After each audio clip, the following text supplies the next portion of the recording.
Most people care more about themselves than they ever will about you. It is a bitter pill to swallow, but it is the truth. It sounds cruel, even depressing, yet it is rooted in the plain reality of human nature. Every person lives inside their own head, consumed by their own fears, their own desires, their own struggles, their own quiet insecurities. When you imagine that others are judging you, criticizing you, obsessing over your flaws, they are almost always too preoccupied with their own lives to truly notice you at all. This truth can feel like abandonment if you crave validation. But once you truly grasp, it becomes a strange kind of liberation. We are wired to survive, to protect ourselves, to advance our own interests. Even acts of kindness often carry hidden motives because helping others makes people feel good about themselves, strengthens their image, or fills their own hunger for connection. This does not mean people are incapable of love or loyalty. It only means that their deepest loyalty will almost always remain with themselves. Expecting anyone to put you first, consistently, will only leave you disappointed. The sting of this realization is sharp. It means the comfort you long for, the attention you crave, the recognition you hope one day to receive, may never arrive. It means the people you think about constantly may barely think about you at all. But beneath the sting lies freedom. If most people are wrapped up in themselves, then their opinions of you hold far less weight than you believe. You are not standing under the spotlight nearly as much as you fear. Once you accept this, you stop living for their approval. You stop shrinking yourself to avoid their judgment, and you finally begin to live unapologetically because their silence and their indifference no longer control you.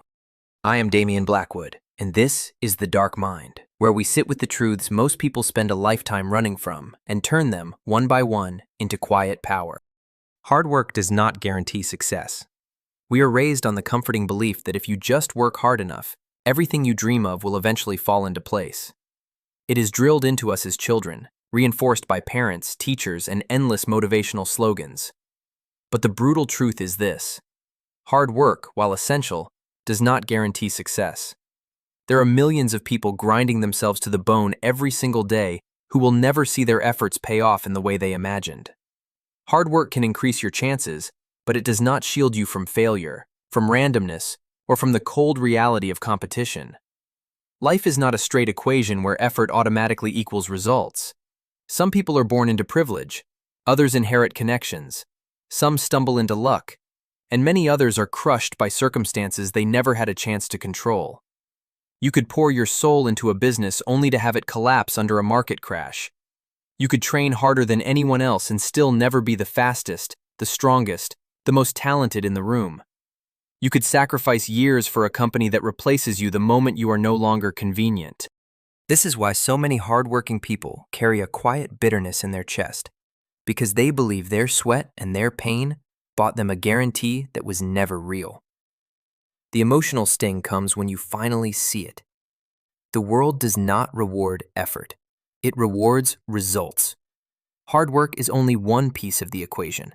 You also need strategy, timing, adaptability, connections, and sometimes just brutal, indifferent luck. Accepting this hurts, but it also frees you. It forces you to stop believing life is fair, to stop clinging to a false promise, and instead to learn how to play the game with your eyes wide open.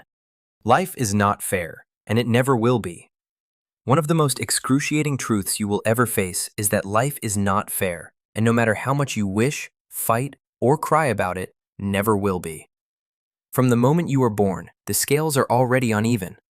Some people arrive into wealth, while others inherit poverty. Some are born healthy, while others begin life already carrying disease. Some are gifted with beauty, charisma, or genius, while others must claw their way through every single obstacle just to be noticed. Life does not care about fairness. It does not hand out equal opportunities, and it does not operate on the principles of justice we long for. This reality is cruel because we crave order. We want to believe the good will be rewarded, the wicked will be punished, and that effort will always be recognized.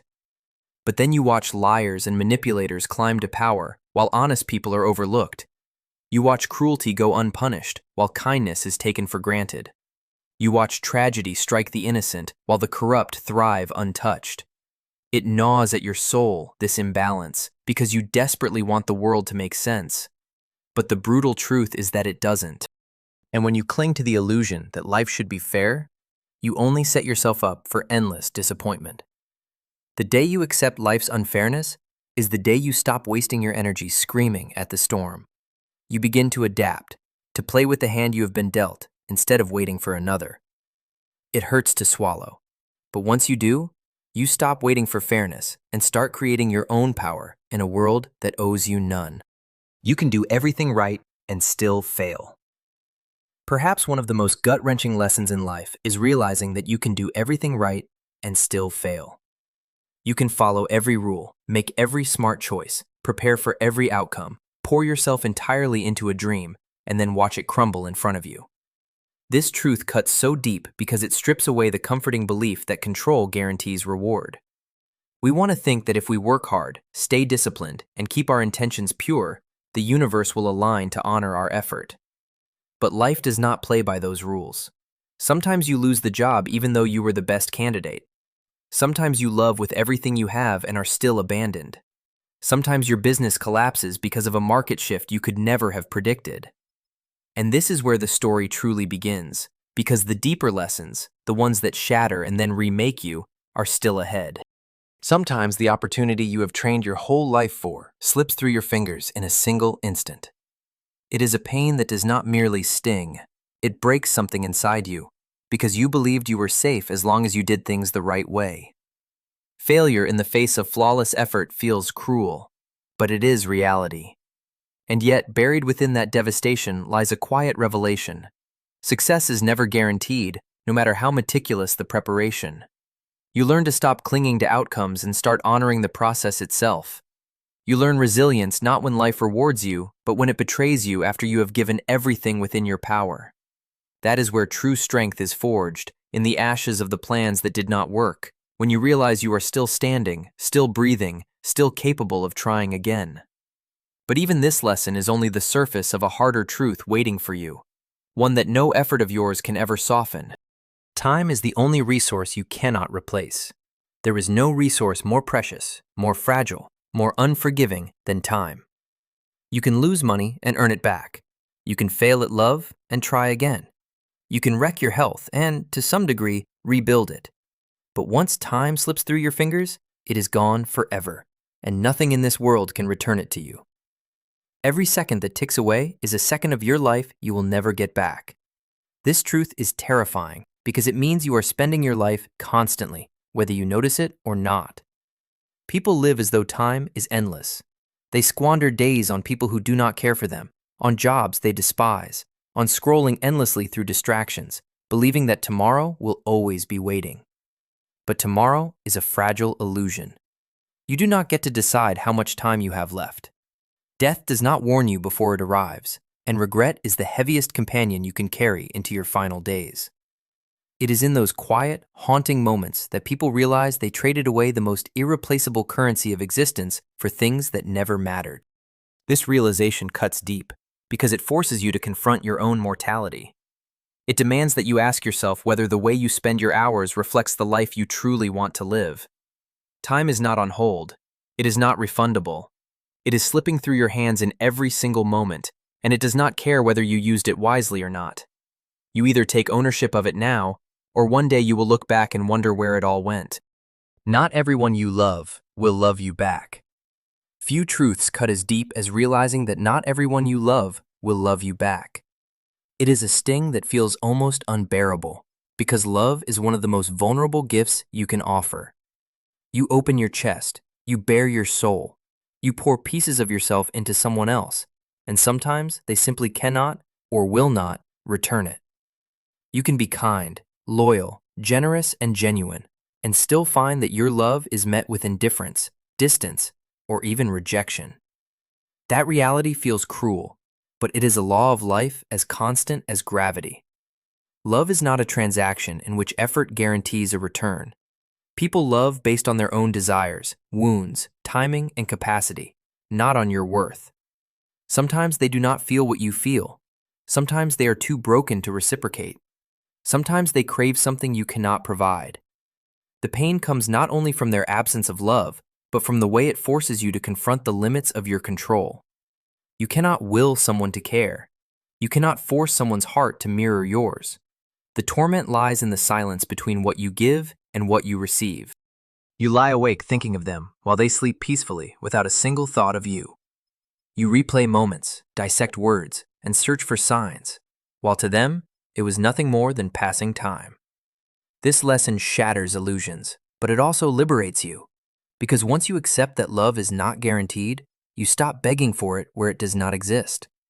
You realize your worth is not diminished by their blindness, and that the love you seek must first come from within.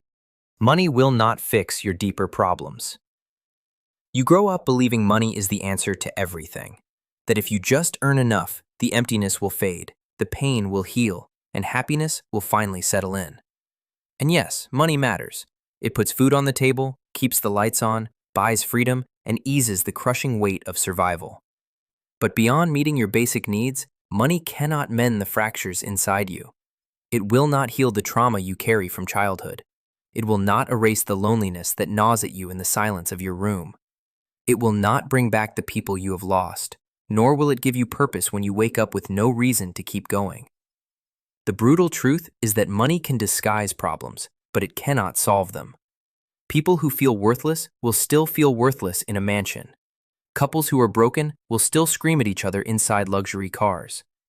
Addictions, insecurities, and self-hatred do not vanish with a padded bank account.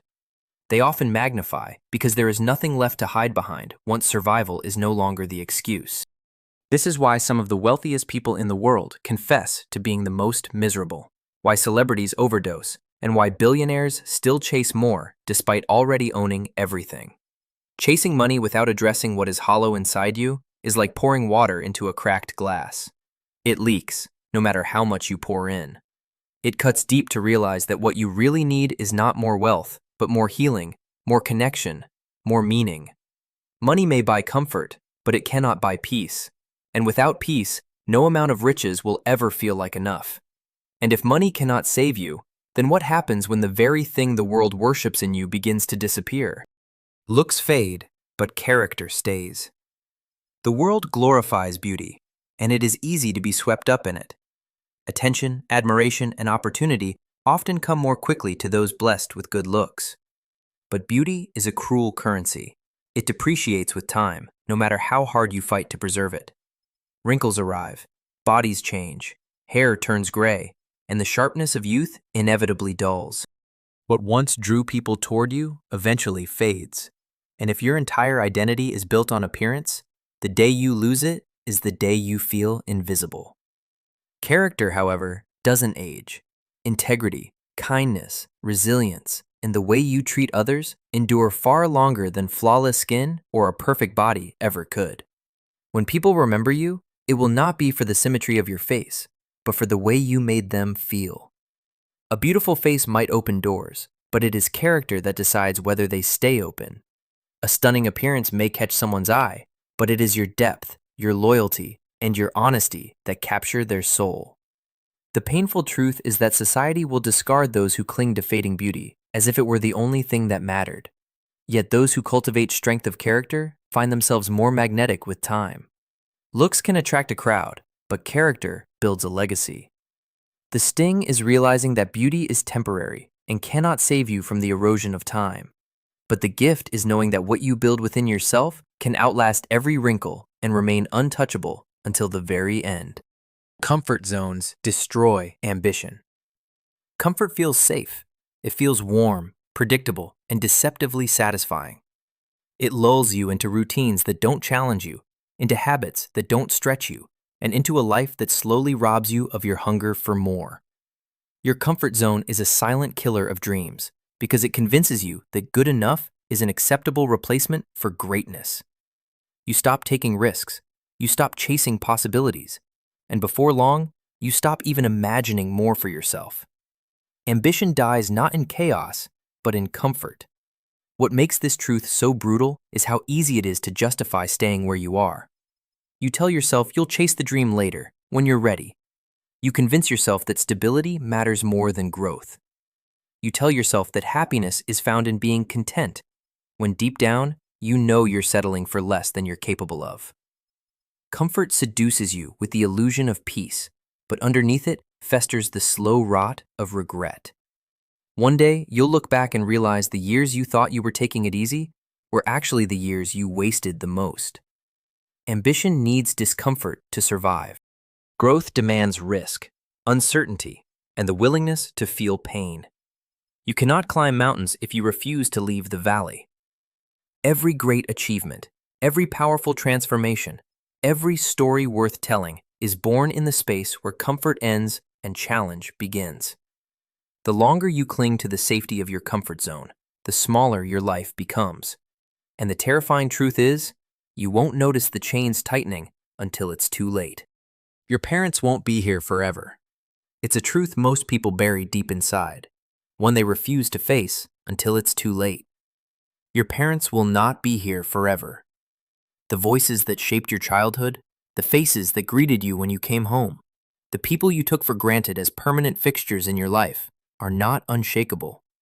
One day, their chair will be empty, their phone will go unanswered, and their absence will echo louder than their presence ever did.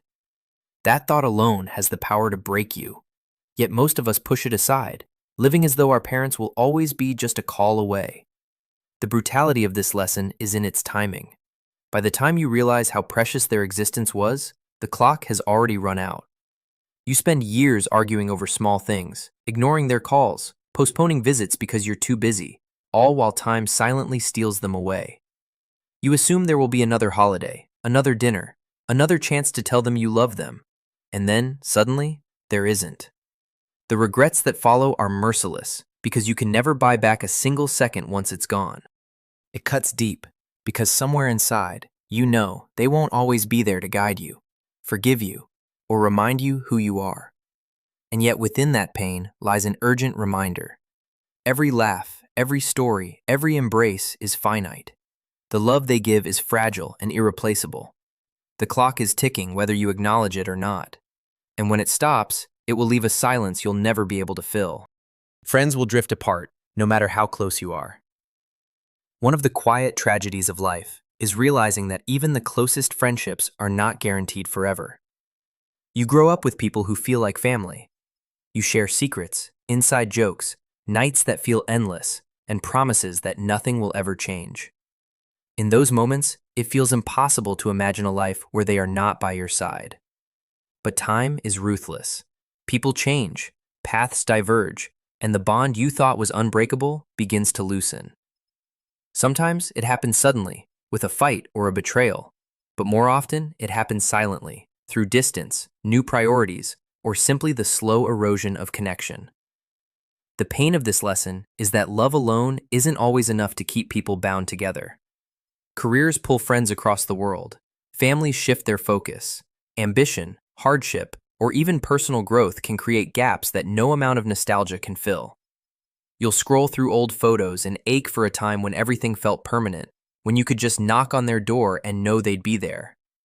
But life moves people forward, and sometimes that means moving away from you. What makes this hurt so deeply is that it feels like a betrayal of the past. You wonder if the laughter, the loyalty, the late-night conversations meant less to them than they did to you. The truth is, they did matter, just not forever. Friendships are seasons. Some last years, some decades, some only brief sparks in the darkness. Accepting this doesn't dull the sting, but it teaches you to cherish every moment while it's alive. Because one day, even the closest friends may only exist as memories you revisit alone. You'll be forgotten in a few generations. It is a haunting truth that no matter how much you love, how hard you work, or how deeply you shape the people around you, within just a few generations, your name will fade into silence. Your grandchildren may remember your voice, your laugh, your small habits, but their children will not. And the ones who come after that will know you only as a vague story, if they know you at all. The photos of you that once felt so alive will gather dust in a box or vanish in some cloud purge. The world that consumed your thoughts and dreams will move forward without hesitation. This realization cuts deep because we spend our lives desperately trying to matter, to leave footprints, to make an impact, to be remembered. And yet history shows us how quickly names disappear. Millions live before you, each one carrying loves, fears, ambitions, and heartbreaks as real as yours. Where are they now? Buried under time, their entire existence reduced to silence. The same fate is waiting for you. It does not matter how beautiful you were, how wealthy, how hardworking, or even how kind. Eventually, you will become just another faceless part of the past. And that truth is terrifying, because it forces you to confront how small you truly are in the grand scheme. But it also strips away the illusions. If you will be forgotten, then the pressure to live for recognition collapses. You begin to see that the only real meaning lies in now, in how deeply you love, how fiercely you live, and how authentically you show up while you still can. Because immortality is not found in being remembered forever. It is found in mattering fiercely to the people who are here right now. Good intentions do not excuse bad outcomes. We cling to the idea that if our heart was in the right place, the damage we cause should be forgiven. But the truth is far harsher. Good intentions do not erase the consequences of bad choices. You can mean well and still devastate someone's life. You can try to help and still end up hurting. You can love deeply and still leave scars that never fully close. Intent may explain your actions, but it does not undo the harm those actions create. This lesson stings because it strips away the comforting shield of innocence we try to hide behind. When someone bleeds because of what you did, your explanation that you meant well does not stop the wound from throbbing. When trust is broken, when opportunities are ruined, when pain is inflicted, your intentions become irrelevant in the shadow of the damage left behind. People remember how you made them feel, not the purity of your motives. It forces you to confront responsibility in its rawest form. You are not judged only by what you hoped would happen, but by what actually happened. That is why apologies so often feel hollow. They cannot erase impact. It is why victims of betrayal, neglect, or failure rarely find comfort in knowing that you did not mean to. What makes this truth brutal is its permanence. Harm echoes long after intent fades, and you cannot control how others carry the weight of what you did. You can explain, you can regret, but you cannot demand forgiveness, because consequences live on long after your excuses are spoken. People judge you on results, not on effort. One of the most crushing realizations in life is that people care far less about how hard you tried than about what you actually achieved. Effort is invisible. Results are undeniable. You can spend sleepless nights working, sacrifice your comfort, bleed for your dream, and still be dismissed if you have nothing tangible to show for it. The world does not hand out rewards for sweat. It hands them out for outcomes. That truth is brutal because deep down, you want your struggle to mean something. You want others to recognize the pain it took just to get close. But most of them will not. In the workplace, no one celebrates the hours you stayed late unless the project succeeds. In relationships, your partner does not always see the love in the little things you tried. They feel the absence when needs go unmet. In society, people look up to those who won, not to those who almost made it. The brutal irony is that sometimes those who put in the least effort but deliver the best timing, strategy, or luck are praised above those who sacrificed everything and still fell short. This reality leaves scars because it feels unfair. It feels as though your pain was wasted, as though no one truly sees how much you gave. But it is also the wake-up call you need. Life rewards impact, not intention. It rewards what can be measured, touched, or remembered, not the unseen hours behind it. Accepting this forces you to shift from simply working hard to working effectively. Because at the end of the day, people will not ask how much it cost you. They will only ask, did it work? No one is thinking about you as much as you think. One of the most liberating and yet brutal truths is that no one is obsessing over you the way you believe they are. You replay that awkward sentence you said, the mistake you made, the moment you stumbled, convinced the world is still whispering about it. But the reality is that people are far too consumed with their own lives to spend more than a fleeting second thinking about yours. The human mind is self-absorbed. We live in constant loops of our own fears, desires, insecurities, and responsibilities. And while you are lying awake imagining the judgment of others, they are doing the exact same thing about themselves. It is painful because your ego craves attention. You want to believe your life is significant enough to be at the center of someone else's focus, whether for admiration or for ridicule. But once you realize how little space you actually occupy in the thoughts of others, it stings. That embarrassment you carry like a scar, they forgot by the next morning. That flaw you magnify in the mirror, they never noticed because they were too busy picking apart their own reflection. This truth can feel cruel at first because it forces you to confront how insignificant your worries really are in the grand scheme of things. And yet, if you can sit with it long enough, something else begins to rise beneath the sting. A strange, quiet freedom, waiting for you in the very silence you feared the most. And yet, hidden inside that same truth is a strange kind of freedom. If no one is watching as closely as you feared, then you no longer have to live shackled to their imagined judgment. You do not have to hold yourself hostage to an audience that was never really paying attention in the first place. You are freer than you realize. Free to act, free to fail, free to rise and try again. Because everyone else is too lost in their own private storm to ever track yours. You are not as special as they told you when you were a child. Growing up, so many of us were fed the comforting lie that we were extraordinary, destined for greatness simply because we existed. Teachers whispered it, parents repeated it, society sang it into our ears like a lullaby. You are unique, you are special, you can do anything.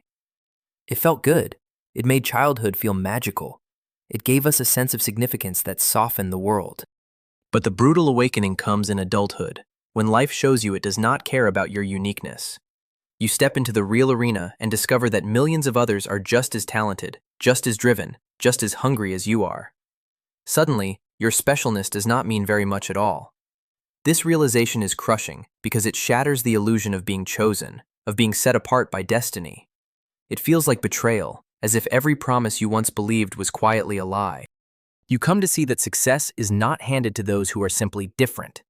It goes to those who fight, who endure, who strategize, who adapt. And often, it goes to those who are simply lucky. Being special does not protect you from heartbreak, from failure, from insignificance. It does not guarantee that anyone will notice your worth or stay long enough to name it. But inside this pain, there's a strange kind of freedom waiting for you. If you are not inherently special, then you have nothing to prove except to yourself. You no longer live under the weight of fulfilling some mythical destiny. Instead, you realize that meaning must be created, not gifted. You stop waiting to be chosen, and you start choosing yourself. And though it stings to accept that you are only one among billions, it also awakens a deeper truth. Your value does not come from being special. It comes from what you build, how you live, and the love and the grit you choose to give while you are still here. Most people only want you when you are useful. It is a cruel reality to face, but for most people, your value begins and ends with your usefulness. They want your time when it benefits them, your skills when it solves their problems, your presence when it entertains them, your ear when they need to unload their burdens onto someone else. The moment you have nothing left to offer, or worse, the moment you need something from them, you begin to see just how conditional their attention truly is. This truth cuts deep because it forces you to confront how transactional human relationships can be, even the ones that felt genuine. Think about the times you have been praised at work, adored in friendships, admired by strangers. How often was it tied to what you could give, rather than to who you actually are underneath it all? People rarely admit it, but they gravitate toward those who serve their interests, and when you stop being useful, the silence becomes deafening. Suddenly, the people who once claimed they could not live without you simply vanish. The phone stops ringing, the gratitude fades. The messages that used to arrive without asking now never come. You are left realizing that you were never truly cherished. You were only convenient. This lesson is painful because it shatters the illusion of unconditional loyalty.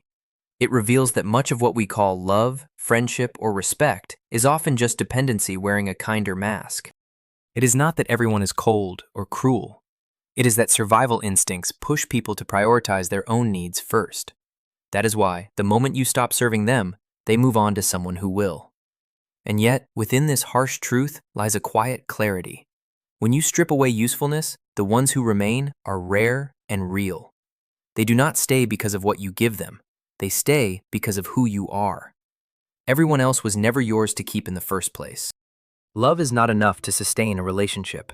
It is one of the hardest lessons a person can ever accept, that love, as powerful and intoxicating as it feels, is not enough on its own to hold a relationship together. Movies, songs, and stories have fed us the illusion that love conquers all, that if two people truly care for each other, they can weather anything the world throws at them. But in reality, love is only the spark. It is not the structure. It is not the roof over your head when the storm arrives. You can love someone deeply and still find yourselves quietly breaking apart. You can share passion, chemistry, and history, and still watch it all collapse under the weight of neglect, resentment, or incompatibility. Relationships demand more than feelings. They demand communication, respect, trust, patience, sacrifice, and an unrelenting effort to grow together instead of drifting apart. Without these, love suffocates. It twists into arguments that repeat themselves endlessly, into silent distances where words once lived, into bitterness where tenderness used to bloom. You can adore someone with your entire soul and still not survive the storms if neither of you is willing to build a foundation strong enough to endure them. The devastation lies in realizing that love is not a shield. It cannot erase betrayal. It cannot replace honesty. It cannot balance out an effort that only ever came from one side. Sometimes two people love each other but want entirely different futures. Sometimes they love each other but keep wounding one another in ways that love itself cannot heal. That is why so many hearts break while still full of love. Because love, on its own, was never the glue. The cruel truth is that love alone is fragile, and without the pillars of commitment and compatibility beneath it, eventually crumbles, leaving behind a haunting ache of what could have been. Happiness is temporary. So is sadness. One of the hardest truths to hold on to is that nothing you feel will last forever. Happiness is fleeting. Sadness is fleeting. Every high eventually dips, and every low eventually lifts. Yet we cling to happiness as if we could freeze it in time, terrified that once it slips through our fingers, it may never return. And when sadness comes, we convince ourselves it will consume us forever, that the weight pressing down on our chest will never let us breathe again. But life does not work that way. Emotions are not permanent states. They are passing weather, and no storm, no sunshine ever lingers without end. This truth hurts because when happiness arrives, you want to own it. You want to stretch it endlessly, to believe you have finally made it. But it fades. The laughter quiets. The excitement cools. The love you thought would never dim begins to shift. And the loss can feel unbearable, as though life is cruel for taking away what you cherished most. Yet just as painful is the opposite belief, the belief that sadness defines you. When heartbreak guts you, when failure suffocates you, when grief leaves you hollow, it feels eternal. The clock slows, the world darkens, and you start to believe you will never escape. But you do. Slowly, silently, life moves on. Seasons change. Smiles return in moments you did not expect. Light breaks through the cracks in the grief. Both happiness and sadness are reminders of the same lesson. Everything changes. The beauty lies in knowing that neither joy nor pain owns you forever.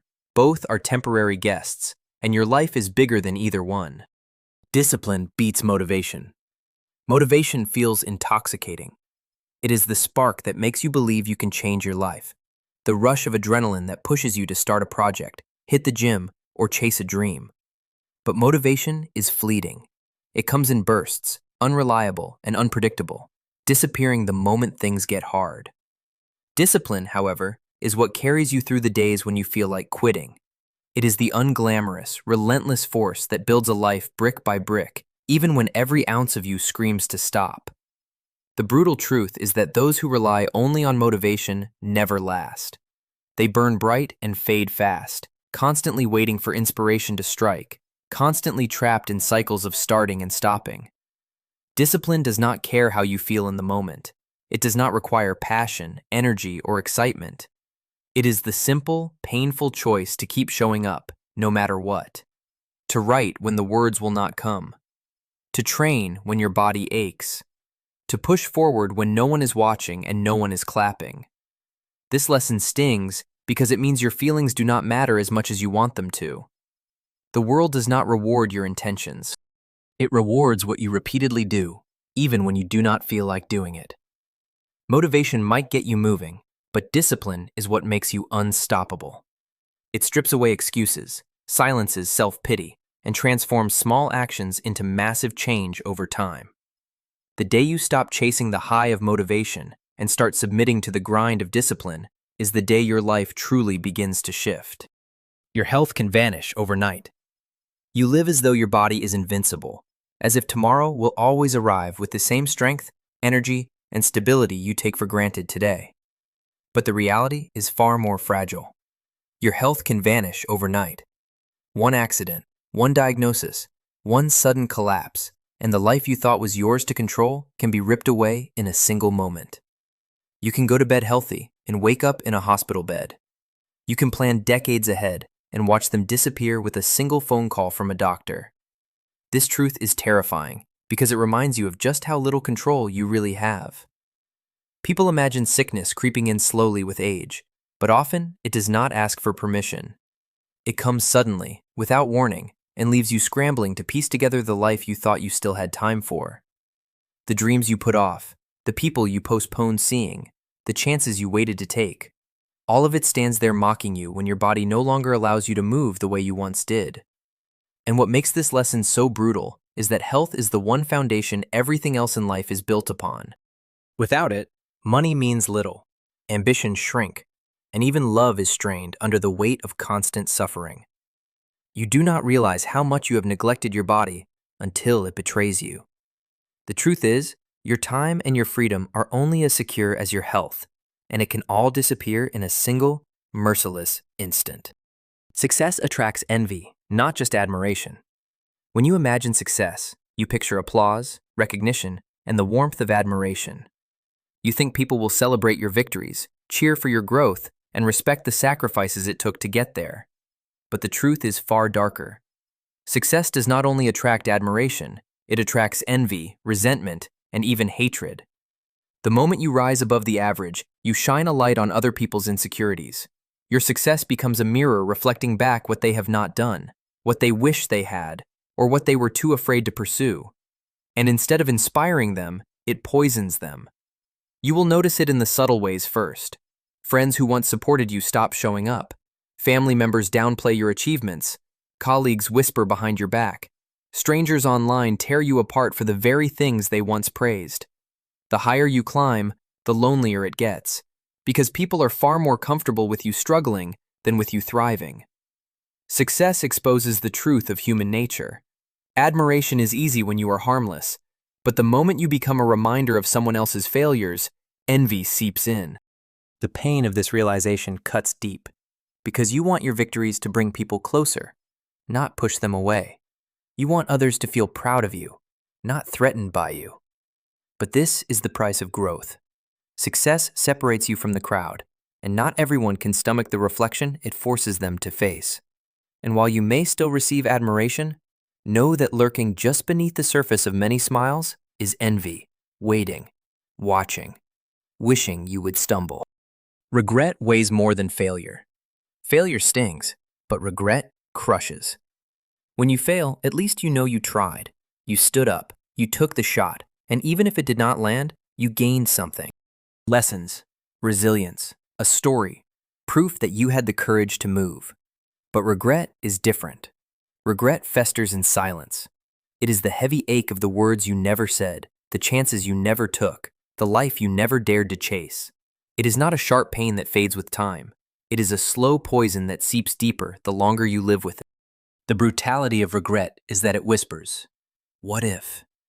In the quiet hours, long after the window of opportunity is closed, you imagine alternate versions of yourself, braver, bolder, freer, living lives that you never allowed yourself to experience. Failure at least gives you closure, but regret leaves you haunted by a ghost of possibility. And the older you get, the heavier it feels. Opportunities do not wait forever, and the realization that you wasted years standing still can break something inside you in a way failure never could. Failure hurts, but it moves you forward. You stumble, but you grow. You fall, but you rise. Regret keeps you frozen, replaying the same moment, the same fear, the same hesitation over and over until it chains you to the past. The pain of falling is nothing compared to the pain of never jumping at all.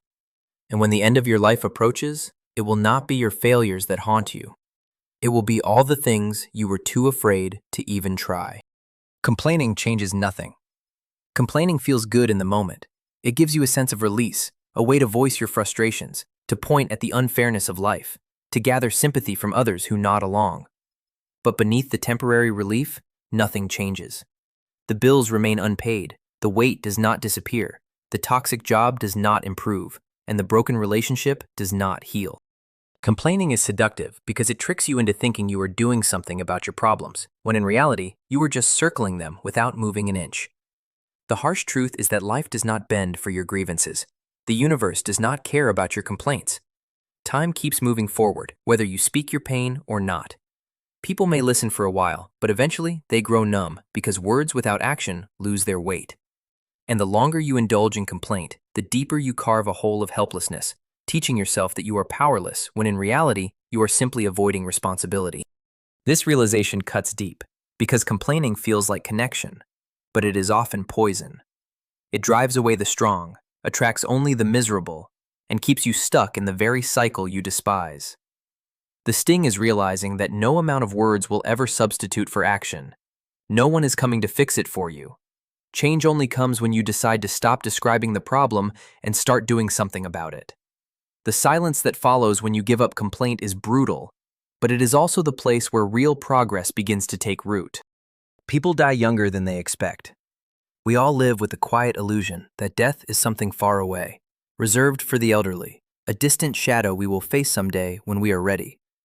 But the brutal truth is that people die younger than they expect. Death does not wait for you to finish your plans. It does not care about the dreams you have not pursued, the apologies you have not spoken, or the love you have not expressed. It arrives suddenly, often without warning, and leaves behind shattered lives, unanswered questions, and a haunting reminder that tomorrow is never promised. Look around and you will see the proof everywhere. Accidents that steal children, illnesses that strike the young, violence that cuts down lives in their prime. Families gather at funerals in disbelief, whispering the same words again and again. They were too young. But the truth is, death has no regard for age, status, or timing. It comes for the healthy and the sick, the prepared and the unprepared, the cautious and the reckless. This reality stings because it strips away the illusion of control. You tell yourself you have time to fix broken relationships, time to pursue your passions, time to finally start living the life you imagine. But time is not guaranteed, and every day spent waiting is a gamble against a clock you cannot see. The harshness of this truth is not just in the loss of others, but in the knowledge that it could be you. One day your story will end sooner than you planned, and all that will remain are the things you either did or never had the courage to do. Your job will replace you within weeks if you leave. One of the most brutal realities of modern life is that no matter how hard you work, no matter how loyal you are, no matter how many hours you have sacrificed for your job, the moment you step away, by choice or by force, your role will be filled in a matter of weeks. Companies run on systems, not sentiment. They do not pause to mourn your absence. They adapt, redistribute, and replace the tasks you lost sleep over. The deadlines that felt like life or death will be handed off to someone else as if you were never there. It cuts deep because we like to believe we are irreplaceable. We convince ourselves that our loyalty, our long nights, our sacrifices matter to the machine we serve. But to most employers, you are a function, not a family. You can be praised, rewarded, even liked. But when the moment comes, business will continue without you. That stings because it exposes how much of your life you may have given to something that cannot love you back. And yet this lesson carries a strange kind of freedom. If your job will replace you quickly, why sacrifice your entire existence for it?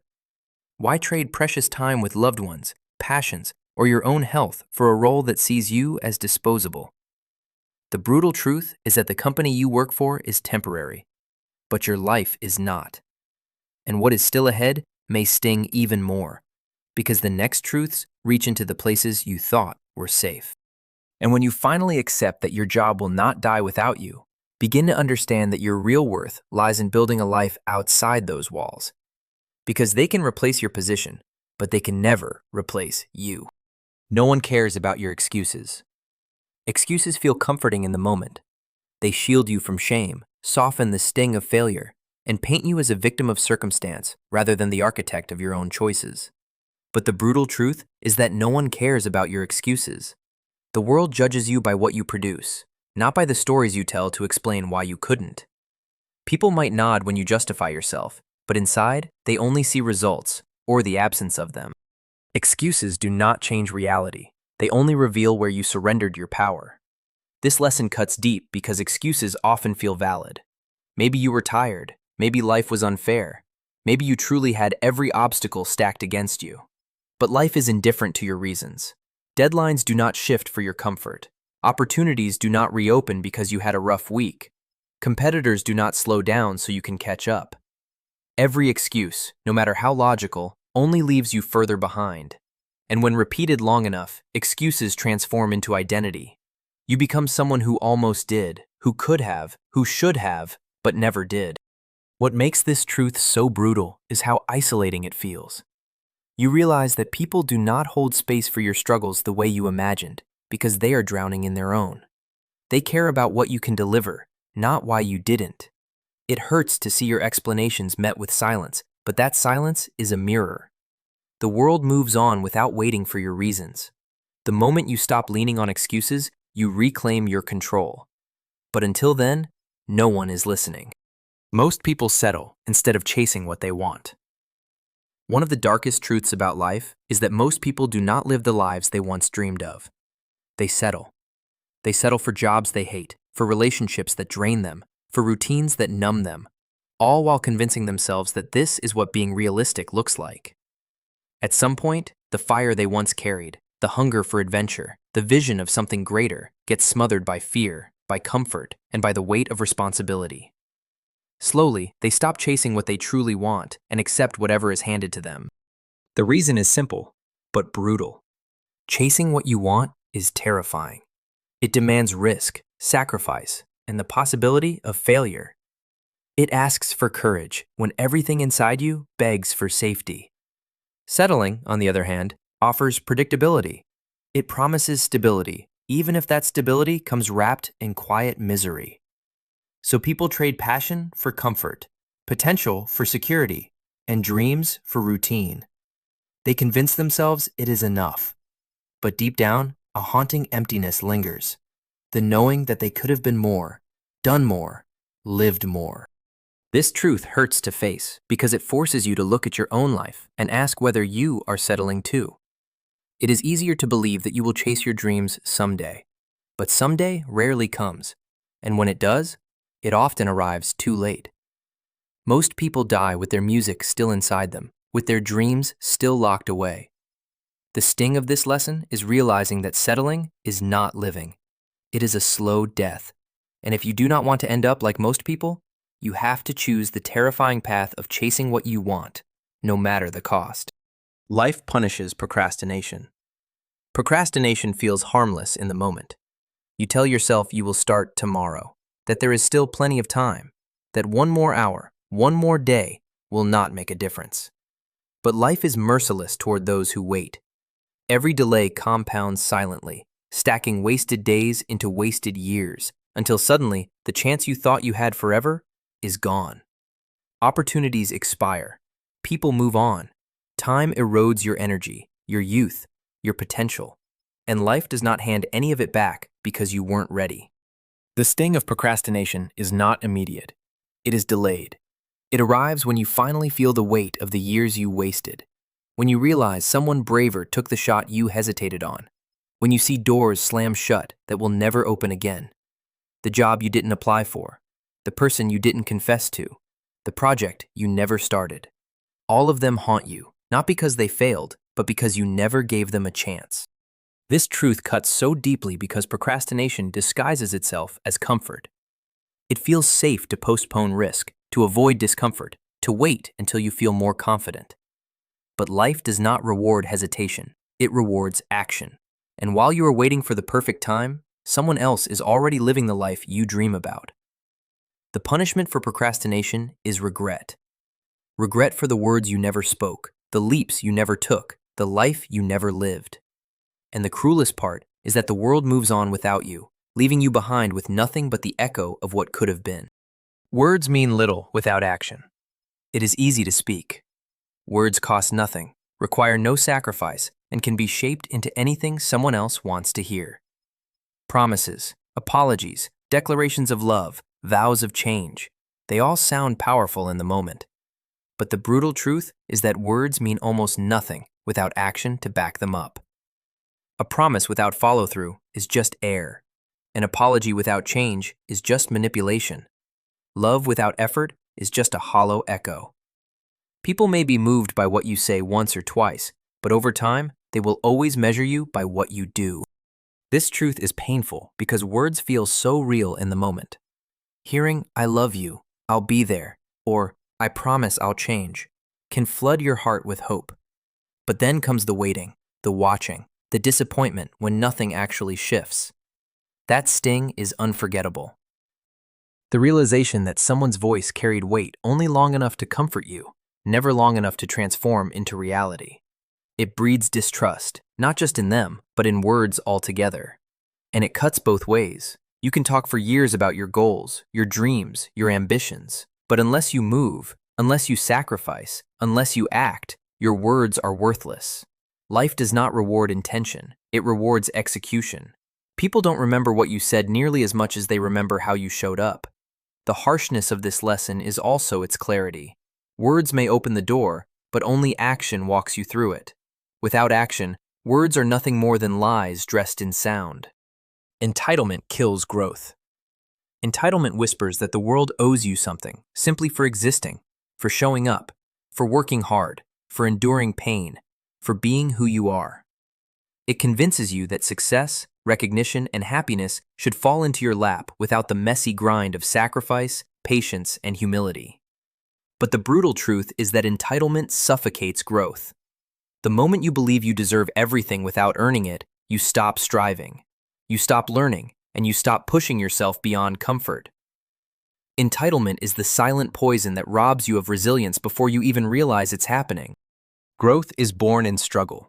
It comes from failing, adjusting, and forcing yourself to rise again when no one is clapping for you. But entitlement shields you from this process by telling you the world is unfair for not giving you what you want right now. It feeds bitterness when others succeed. It breeds jealousy instead of inspiration. And it blinds you to the very lessons hidden inside rejection. Instead of asking, "What can I learn?" entitlement screams, "Why me?" And in that mindset, growth dies.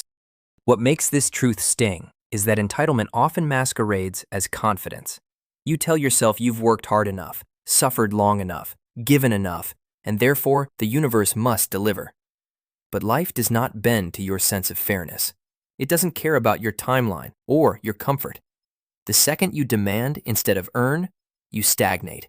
And years later, you're left with nothing but anger at a world that failed you, when in reality, it was entitlement that kept you from ever truly evolving. Bad habits are easier to form than good ones. The cruel reality of human behavior is that bad habits take root far quicker than good ones ever will. Skipping the gym once easily turns into weeks of laziness. One night of fast food becomes a routine. A single scroll through your phone when you should be working transforms into hours of wasted time. Bad habits grow like weeds, effortless, aggressive, and relentless. They demand nothing from you except surrender. Good habits, on the other hand, are fragile. They require discipline, repetition, and conscious effort, often with little reward in the beginning. Waking up early feels like torture before it feels like freedom. Eating healthy feels like deprivation before it feels like strength. Saving money feels like sacrifice before it feels like security. To build a good habit, you must fight yourself day after day, while bad habits slide into your life with seductive ease, disguised as comfort, pleasure, or relief. The sting of this truth is realizing how quickly your life can spiral in the wrong direction with almost no resistance.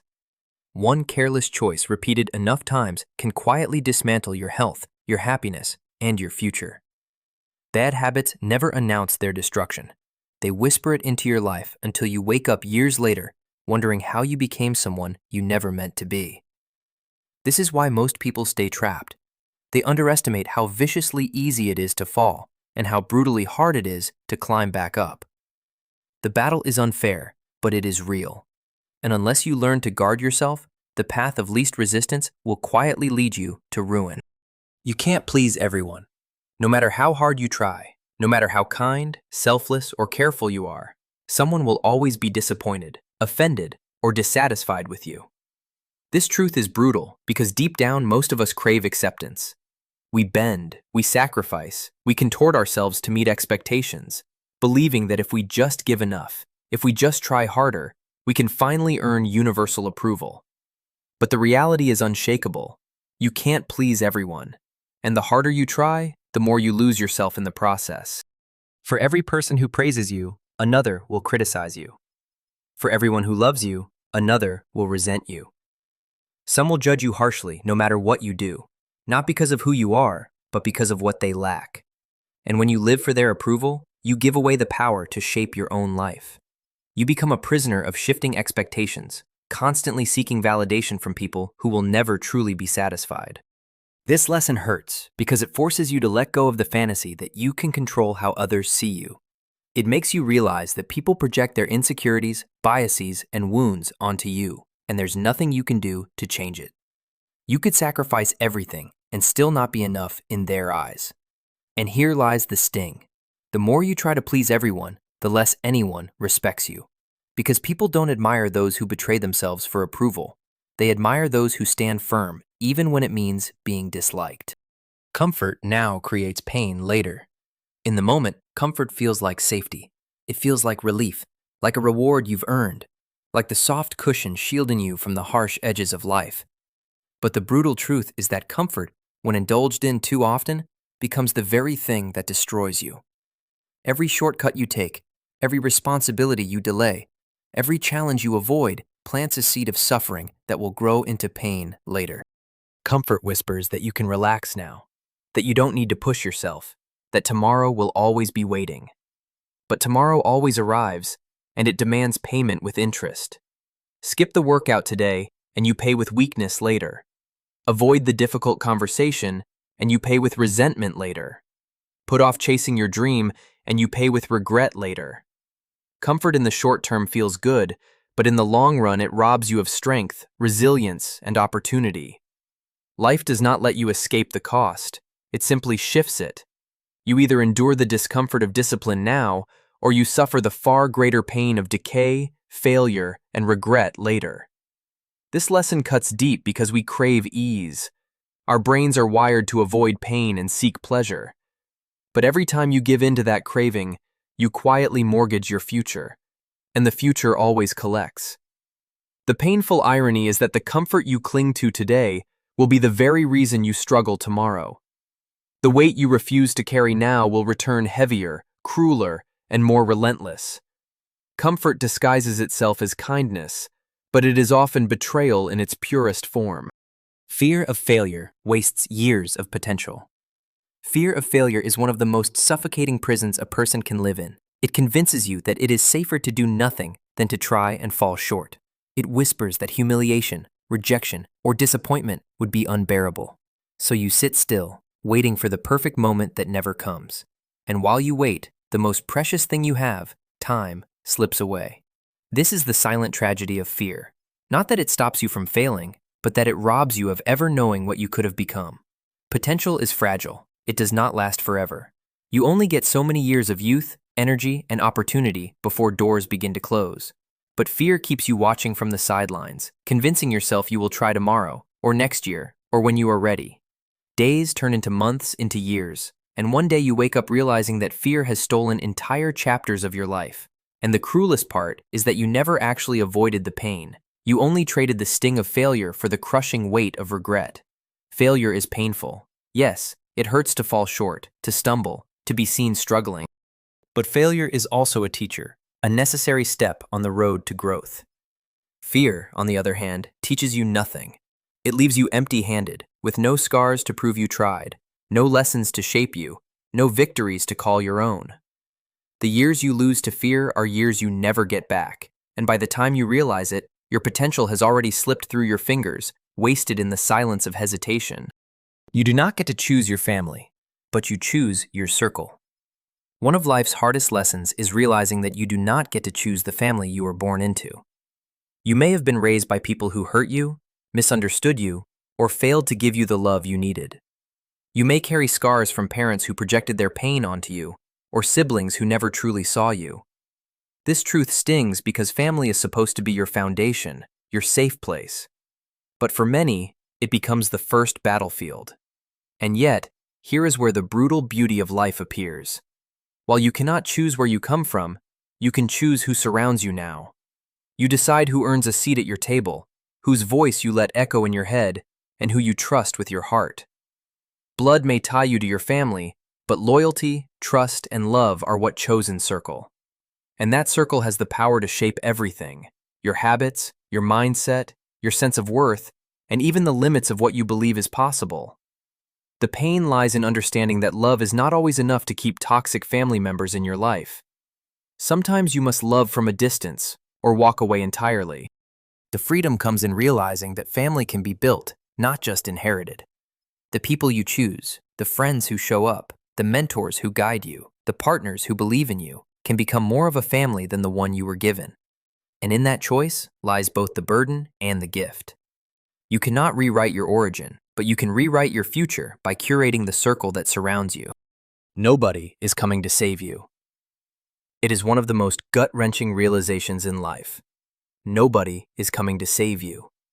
Not your parents, not your friends, not your partner, not the government, not some unseen force of fate.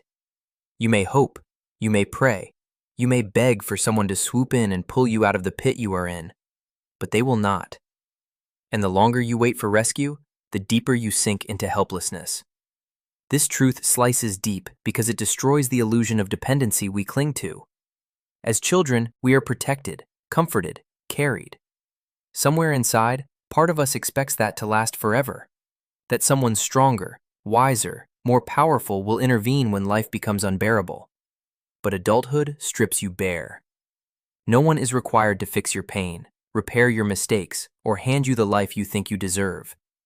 People may care, they may sympathize, but in the end, they are too consumed with their own battles to fight yours. It is a terrifying thought that if you want change, you must create it yourself. That the weight you are carrying will not be lifted unless you lift it. That your dreams will rot if you do not breathe life into them. And yet, hidden in this harshness is a brutal kind of freedom. If nobody is coming to save you, then everything depends on you. Your choices, your discipline, your resilience. It hurts to accept, but it also ignites a fire. Because the day you stop waiting for rescue is the day you finally pick up the sword yourself and discover you were the hero you needed all along. You are replaceable in almost every context. One of the hardest truths to accept is that no matter how special you believe you are, in almost every context, work, friendships, relationships, even family, you are replaceable. Companies can hire someone new to fill your role. Friends can drift away and find others to share their secrets with. Lovers can move on and build lives with different partners. Even within families, roles shift, dynamics change, and the world keeps spinning without you. The harsh reality is that while you may pour your soul into people, places, and projects, the moment you're gone, life adapts. And that realization can feel like a punch to the gut. We all long to be irreplaceable, to believe that what we give is unique, that without us, the whole structure will collapse. But the truth is, more often than not, the structure bends, absorbs the shock, and carries on as if nothing ever happened. Your absence might sting for a moment, but eventually it fades into silence. This cuts deep because it forces you to face how little permanence you truly hold in other people's worlds. You may be treasured, you may be loved, but even love does not always prevent replacement. Yet within this brutal lesson lies a strange kind of freedom. If you are replaceable, then your worth cannot be dictated by external validation. It has to come from within. It means you stop breaking yourself just to hold on to roles, titles, or people that would continue without you anyway. The sting of being replaceable is real, but so is the clarity it brings.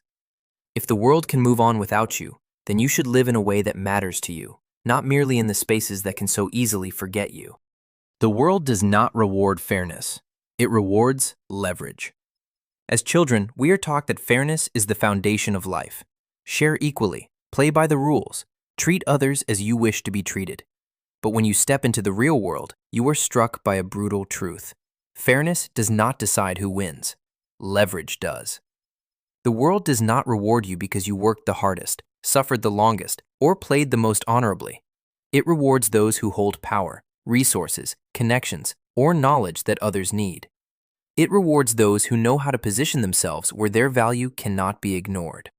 This realization gnaws at you like a cruel kind of justice. You will see people who cut corners rising higher than those who followed every rule. You will watch leaders shield the powerful while the powerless are left to struggle. You will realize that being good, kind, and fair does not guarantee you respect. It only guarantees that you will be taken advantage of if you have no leverage. The world bends not to morality, but to strength and influence. Leverage is what allows you to walk into a room and be heard instead of dismissed. It is what ensures that your hard work translates into reward instead of exploitation. Without it, you can be endlessly talented and still overlooked, endlessly giving and still discarded. This does not mean fairness is meaningless. It means fairness is fragile in a world built on advantage. And the day you accept this, you stop waiting for justice to come find you. You start building leverage of your own, through skills, through networks, through relentless persistence. Because only then will the world have no choice but to pay attention. Forgiveness does not mean trust. Forgiveness is often seen as the noble path, the ultimate act of letting go. And in many ways, it is. To forgive is to release yourself from the poison of resentment, to stop letting another person's actions chain you to bitterness. But here is the brutal truth. Forgiveness does not automatically restore trust. You can forgive someone for hurting you, but that does not mean you should hand them the same access to your heart, your time, or your life ever again. Trust is not a right. It is earned slowly, through consistency, honesty, and accountability. The sting comes when you realize that people can apologize with tears in their eyes, swear they have changed, and still betray you the moment it benefits them. Forgiveness may heal your soul, but trust requires proof, and proof takes time. To confuse the two is to walk blindly back into the fire that burned you before. This truth is painful because we crave reconciliation. We want to believe that if we forgive, the relationship can go back to what it once was. But sometimes forgiveness is not a bridge. It is a boundary. It is saying, I no longer carry hate for you, but I also no longer give you the power to hurt me again. That distinction is everything. Forgiveness cleanses you. Trust protects you. And when you understand the difference, you stop feeling guilty for keeping the doors of your heart guarded. Because real peace is not found in letting everyone back in. It is found in forgiving freely, while choosing carefully who you ever let close again. Ignoring problems only makes them worse. Problems do not disappear just because you refuse to look at them. They do not dissolve with silence, denial, or distraction. They grow in the dark, feeding on your avoidance, waiting patiently until they become too big to ignore. The harsh truth is that every problem you turn your back on only sharpens its teeth. The bills you do not open multiply. The conversation you avoid festers into resentment. The health issue you brush aside evolves into something deadly. What begins as small and manageable becomes monstrous when left unchecked. Ignoring problems feels easier in the moment. It spares you from discomfort, confrontation, and fear. But that comfort is an illusion, because while you hide, the problem grows stronger. And by the time you finally face it, the cost is heavier than it ever needed to be. The sting comes when you realize you could have acted early, could have spared yourself years of damage, but instead chose to delay until it consumed you. This lesson shatters something in you because it exposes your own complicity. Life will hand you struggles, but it is your avoidance that turns them into disasters. Every moment you pretend it isn't there, the problem claims a larger piece of your peace, your energy, your future. And there comes a day when you can no longer outrun it. You're forced to face a storm that you allowed to grow. The world doesn't forgive avoidance, it punishes it. Problems demand to be confronted, and if you don't confront them when they whisper, they will return when they roar. People will betray you. No matter how careful you are, no matter how much loyalty you give, no matter how pure your intentions, at some point in life, someone will betray you. It could be a friend you trusted with your secrets, a partner you believed would never leave, or a colleague you thought was on your side. The knife doesn't always come from enemies. It almost always comes from the people you let closest to your heart. And that is why betrayal cuts so deeply. It isn't just about what was done to you. It's about the shattering of the illusion that you were safe in their hands. The sting of betrayal lingers long after the act itself. You replay conversations, moments, promises, searching for signs you missed. You question not just them, but yourself. Was I blind? Was I foolish? Was I not enough? The pain corrodes your trust, making every future relationship feel fragile, every bond suspicious. That is the cruelest part of betrayal. It doesn't just break what was, it poisons what could be. But betrayal is not rare. It is a part of human nature. People are driven by fear, weakness, selfishness, or desire. And when pressed, even the ones you love most may choose themselves over you. Accepting this doesn't make it hurt less, but it makes it less shocking. To know that betrayal is inevitable is to stop expecting perfection from human loyalty. It is a scar every soul will carry, and though it hardens you, it also teaches you who deserves to stand close to your heart and who never did. Talent is wasted without consistency. Talent dazzles people at first glance. It makes you stand out, draws admiration, and convinces others you are destined for greatness. But talent alone is a fragile spark, easily extinguished if it isn't fueled by something stronger. That something is consistency. Without it, talent withers into nothing more than wasted potential. The world is full of brilliant singers who never recorded a song, gifted writers who never finished a book, natural athletes who never trained, and sharp minds that never applied themselves long enough to create impact. The brutal truth is that consistency beats talent when talent refuses to show up. Discipline outlasts inspiration. Hard work repeated day after day builds a momentum that raw ability can never replace. Talent may give you a head start, but if you can't push through boredom, setbacks, and the grind of repetition, you'll be passed by those who simply refuse to quit. And when the years pass, your talent becomes nothing more than a memory of what could have been. This lesson hurts because talent feels like a gift, and gifts feel permanent. But talent fades when ignored, skills dull, opportunities dry up. The world doesn't reward what you could do, it rewards what you actually do. And without consistency, even the brightest potential turns into dust. Consistency is unglamorous. It asks you to show up on days you don't want to push forward when no one is watching, to build when no one is applauding. But it is the only bridge between talent and greatness. Without it, talent is nothing more than wasted brilliance that dies in silence. Discipline feels like pain until it feels like freedom. Discipline is brutal in the beginning. Waking up before dawn when your body begs for sleep. Dragging yourself to the gym when every muscle aches. Forcing yourself to study, save, or work when you'd rather indulge in comfort. It all feels like punishment. Discipline is resistance against your weakest impulses, and resistance always feels like pain. That is why so many quit before it transforms them. They only feel the sting of sacrifice, not realizing what waits on the other side. But with time, the pain begins to shift. What once felt like restriction begins to feel like power. The early mornings turn into confidence, the workouts into strength, the studying into mastery, the saving into freedom. Discipline creates order in a world of chaos, and that order becomes liberation. You are no longer a slave to your cravings, your distractions, or your emotions. You control them, while others are trapped in cycles of procrastination and regret. You move forward with quiet strength. The sting of this truth is that most people never push past the painful stage. They want results without sacrifice, freedom without the grind. They quit before discipline can reward them, so they never experience the freedom it brings. And yet, for those who endure, discipline becomes the ultimate paradox. The very thing that once felt like chains becomes the key that unlocks every door. Pain first, freedom later. That is the price. And those willing to pay it end up living a life that feels untouchable. Someone always has it worse than you, and better. No matter where you stand in life, there is always someone suffering more deeply than you, and someone thriving beyond what you can imagine. This reality holds sobering extremes. We are never the most fortunate, and broken. Someone out there is buried under a weight you couldn't endure, and someone else is soaring to heights you may never reach. It is a truth that humbles and unsettles at the same time. When you think your problems are unbearable, remember that there are people clawing through pain, poverty, and loss far greater than yours. This doesn't erase your suffering, but it strips away the entitlement that convinces you life has singled you out unfairly. You are not the only one hurting. You are not uniquely cursed. Pain is universal, and perspective reminds you that yours is not the worst story being written. Yet the same is true in the opposite direction.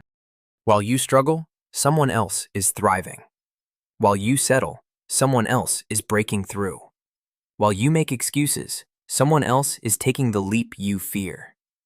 That truth stings because it forces you to see your own limitations not as inevitabilities, but as choices. This lesson cuts because it crushes both arrogance and self-pity at once. It tells you to stop wallowing, to stop comparing, to stop pretending. You are neither the most cursed nor the most blessed. You exist in the middle, like everyone else. And that is exactly where the fight for meaning begins. Death can come at any moment. The most terrifying truth of life is also the one we try hardest to ignore. Death can come at any moment. It does not ask permission. It does not wait until you are ready.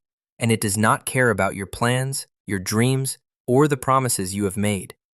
1 second you are here, breathing, laughing, scrolling, planning for tomorrow, and the next, everything is gone. It is brutal because it shatters the illusion of control we cling to. We act as though time is infinite, as though tomorrow is guaranteed, as though we can always say, later. But later is never promised.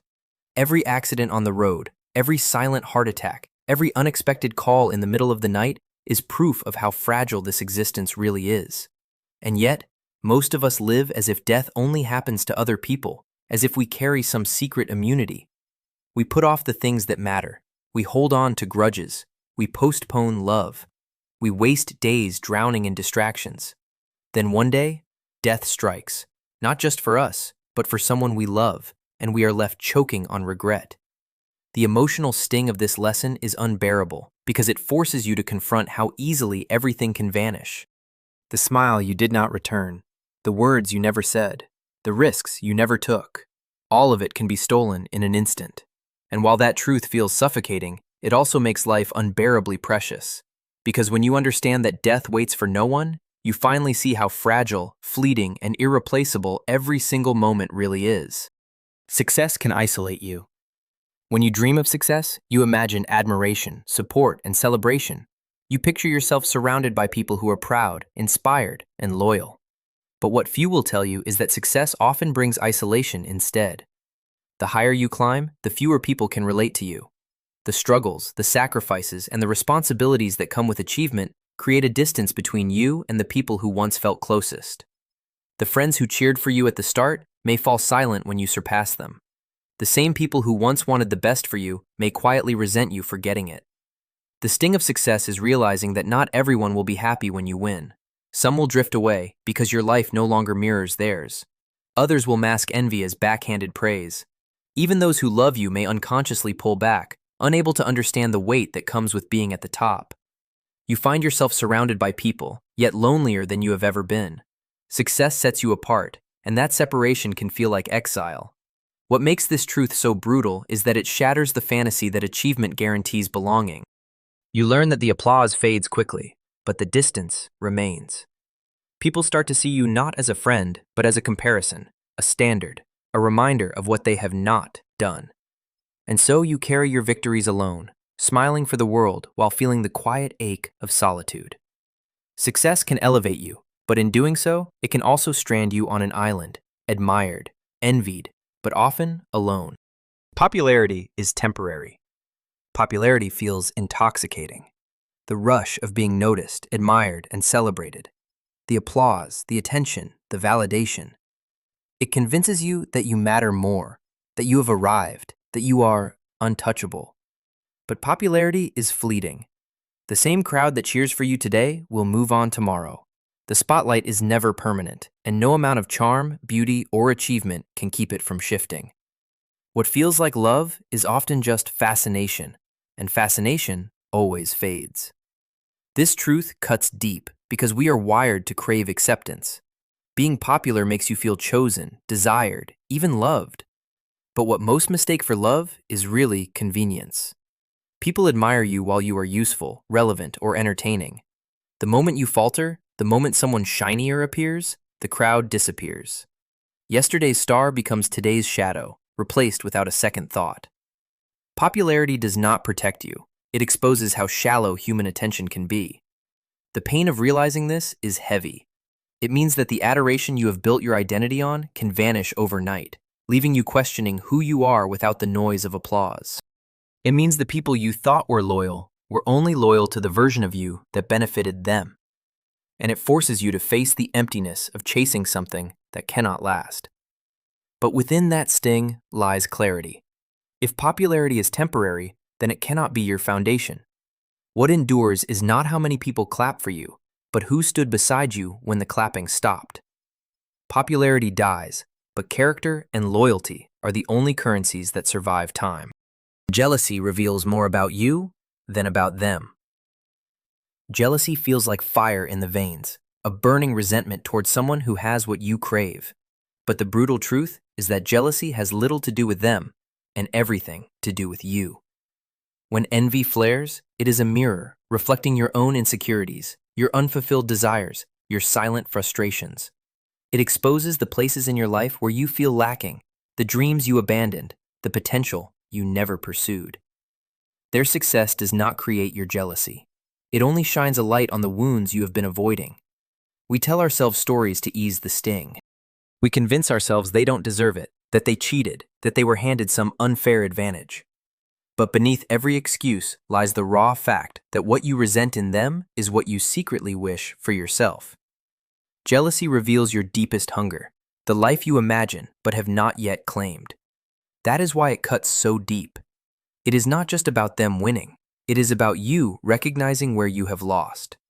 This brutal truth stings because it forces you to turn inward instead of outward. You cannot hide behind their achievements or their luck. Jealousy calls out your procrastination, your fear, your excuses.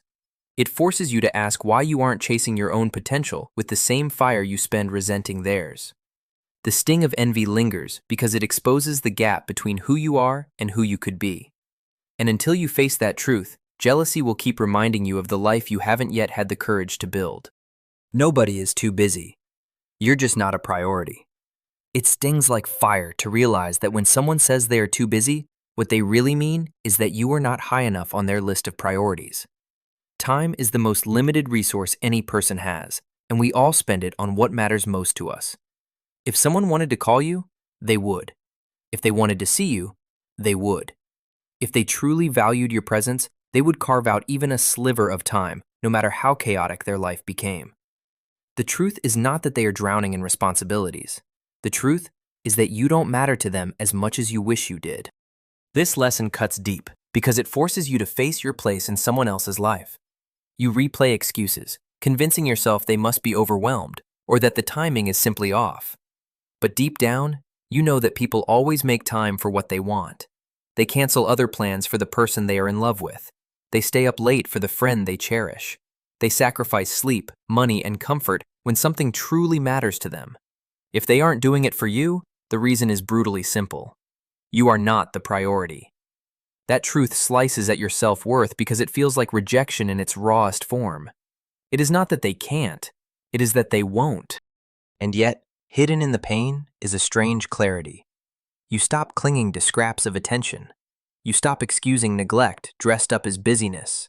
And you begin to understand that the right people will never be too busy for you, because to them, you will always be worth the time. Friends, a small request. Support The Dark Mind with a like. It truly helps the channel grow. Now, let us continue. Some wounds never fully heal. Time is supposed to heal everything, or at least that is what people say when they don't know what else to offer. But the truth is, some wounds never fully heal. Some losses carve holes so deep that no amount of years, distractions, or new beginnings can completely fill them. The pain dulls, yes. It softens around the edges. It grows quieter, less sharp, but it never truly disappears. It lingers like a shadow waiting in the background, ready to remind you with a scent, a song, a date on the calendar, or even a dream that pulls you back into the moment when everything broke. This truth is brutal because we crave closure. We want to believe that if we just wait long enough, the hurt will vanish, that one day we will wake up and no longer feel the ache. But life does not work that way. Some scars are permanent, not because you are weak, but because what you lost mattered too much to ever forget. The child who never came home, the parent who left too soon, the betrayal that shattered your trust, the trauma that rewired your soul. These things do not vanish with time. They become part of you, and that is the hardest part to accept. Healing does not always mean erasing. Sometimes it means carrying the wound with grace, learning how to live around it, how to breathe even when it still hurts. People may expect you to move on, but the truth is, you don't move on. You move forward, with the wound stitched into your very being. Some pain never leaves. It only teaches you how to live differently. You can't control how others treat you, only how you react. One of the hardest lessons to accept is that no matter how kind, generous, or loving you are, you cannot control how others will treat you. People will misunderstand you, betray you, belittle you, and sometimes hurt you for no reason at all. Their behavior is shaped by their own wounds, their own insecurities, their own choices, and none of that lies within your power to change. This truth stings because it strips away the illusion that if you just love enough, give enough, or prove yourself enough, people will respond in kind. The reality is, sometimes they won't. But while you cannot control their actions, you always control your response. You choose whether to let cruelty harden you or to let it pass through you without breaking your spirit. You choose whether to waste energy fighting for someone's approval or to walk away with your dignity intact. You choose whether to answer someone's poison with more poison or to rise above it and protect your peace. That choice is your power, even when everything else feels beyond your grasp. The pain of this truth comes from realizing you are powerless to change anyone but yourself. You cannot make someone respect you. You cannot force someone to love you. You cannot demand kindness from a cruel heart. But what you can do is refuse to let their behavior dictate the quality of your life. Their actions may wound you, but your reaction decides whether those wounds define you. And in that painful acceptance lies a fierce kind of freedom. The freedom to no longer be at the mercy of others, but to stand unshaken in your own strength. Life goes on after you are gone. It is a haunting reality to accept. When you die, the world will not stop. The sun will rise the next morning. Traffic will still clog the roads. People will still laugh, still fight, still chase their dreams. Your absence will leave a hole in some hearts, but even grief eventually softens, and life moves forward without you. This truth is brutal because it forces you to confront how small you really are inside the vast current of existence. You are not the center of the universe. You are a moment in time, destined to fade. We cling to the illusion that our lives carry some permanence, that the bonds we build will somehow anchor us here forever. But death is merciless in its indifference. The workplace that depended on you will replace you. The home you lived in will eventually belong to someone else. Even your name, carried lovingly for a while, will be spoken less and less until it dissolves into silence. Within a few generations, most traces of you will vanish. This realization cuts because it shatters the ego. You want to believe your existence matters endlessly, that people will never truly move on. But the truth is, they will, because they must. The world does not pause for your absence. It adapts, it continues. And yet, buried inside this painful truth lies a sharp reminder. Your time is finite, and the meaning of your life is not measured in how long you are remembered, but in how deeply you live while you are here. Every second matters, because once you are gone, life will not wait for you. Fear kills more dreams than failure ever will. Failure hurts, but fear is worse, because fear does not merely bruise you, it paralyzes you. Failure at least comes with lessons, with scars, with proof that you tried. Fear leaves you with nothing but the ghosts of what if. It whispers in your mind before you even take the first step, convincing you that you will embarrass yourself, that you are not ready, that you will never be good enough. And so you wait. You hesitate.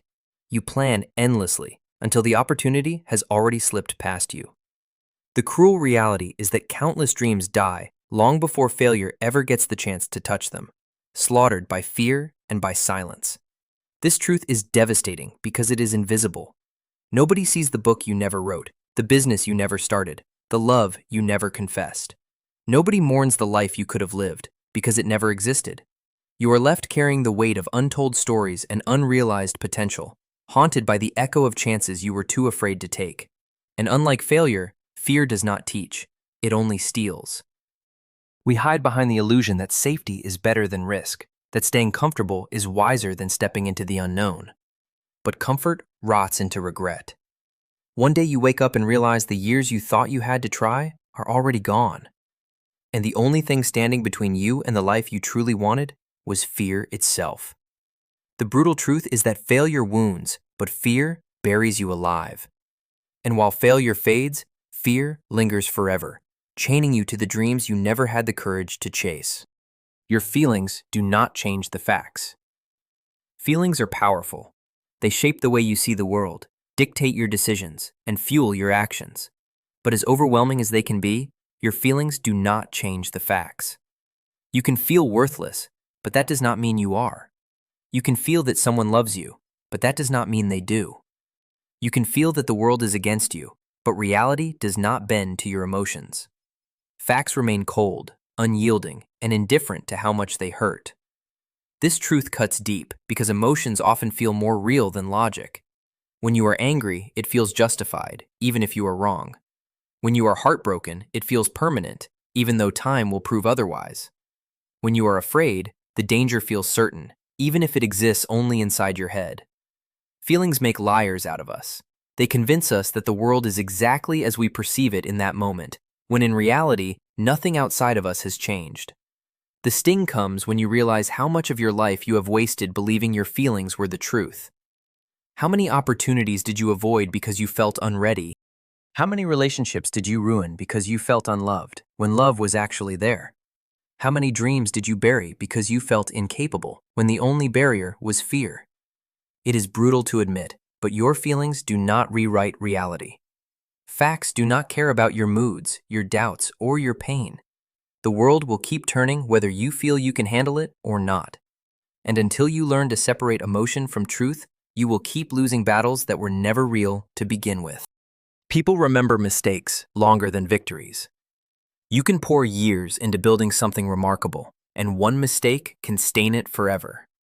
That is the cruel nature of memory. Our minds are wired to cling to pain and error far more than to triumph. You could succeed 100 times, but the moment you stumble, that stumble becomes the story others tell. The promotion you earned, the work you perfected, the kindness you gave, all of it can be eclipsed by a single misstep. Victories are celebrated briefly. Mistakes are whispered about endlessly. This truth cuts so deeply because it feels unjust. You work tirelessly to do things right, and yet the world fixates on the one time you did it wrong. You can save 10 lives and lose one, and people will remember the one. You can be loyal for years and slip only once, and the slip is what defines you. Our failures stick because they stand out. They shock, they disappoint, they trigger judgment. And people love judgment. It makes them feel safer, better, superior. The pain here is not only external, it is internal. We replay our own mistakes far longer than our victories, too. Shame burns hotter than pride ever does. That is why this truth feels so brutal. You realize that both others and you yourself are wired to hold on to your flaws longer than your wins. But buried inside the sting is a revelation. If mistakes linger longer, then your character must grow stronger. You cannot erase them, but you can outlive them by continuing forward. The world may not forget your mistakes, but if you refuse to stop, they will be forced to remember your persistence as well. Tomorrow is not promised. We live as though tomorrow is guaranteed, as if the next sunrise is a certainty owed to us. We make plans months in advance. We postpone dreams. We delay apologies. And we push love aside with the excuse that there will always be more time. But the brutal truth is that tomorrow isn't promised. Death gives no warnings, and fate does not negotiate. For some, tonight is the last chapter, and they will never see the morning they assumed would come. This truth is devastating because it dismantles the illusion of control. You can eat healthy, exercise, avoid every risk, and still vanish in an instant. A car accident, a sudden illness, a random twist of fate, and everything is gone. Meanwhile, the world keeps moving, indifferent to the fact that your story has ended. Every dream you put off, Every word you never said, every risk you avoided dies with you, never to be reclaimed. And yet, most people live as if time is infinite. They trade days for meaningless distractions. They swallow their words. They silence their passions. They settle into routines as though life owes them decades. But the clock is merciless, and it never reveals how close you are to the end. What makes this truth cut so deeply is the weight of regret. Not for the things you did, but never dared to do.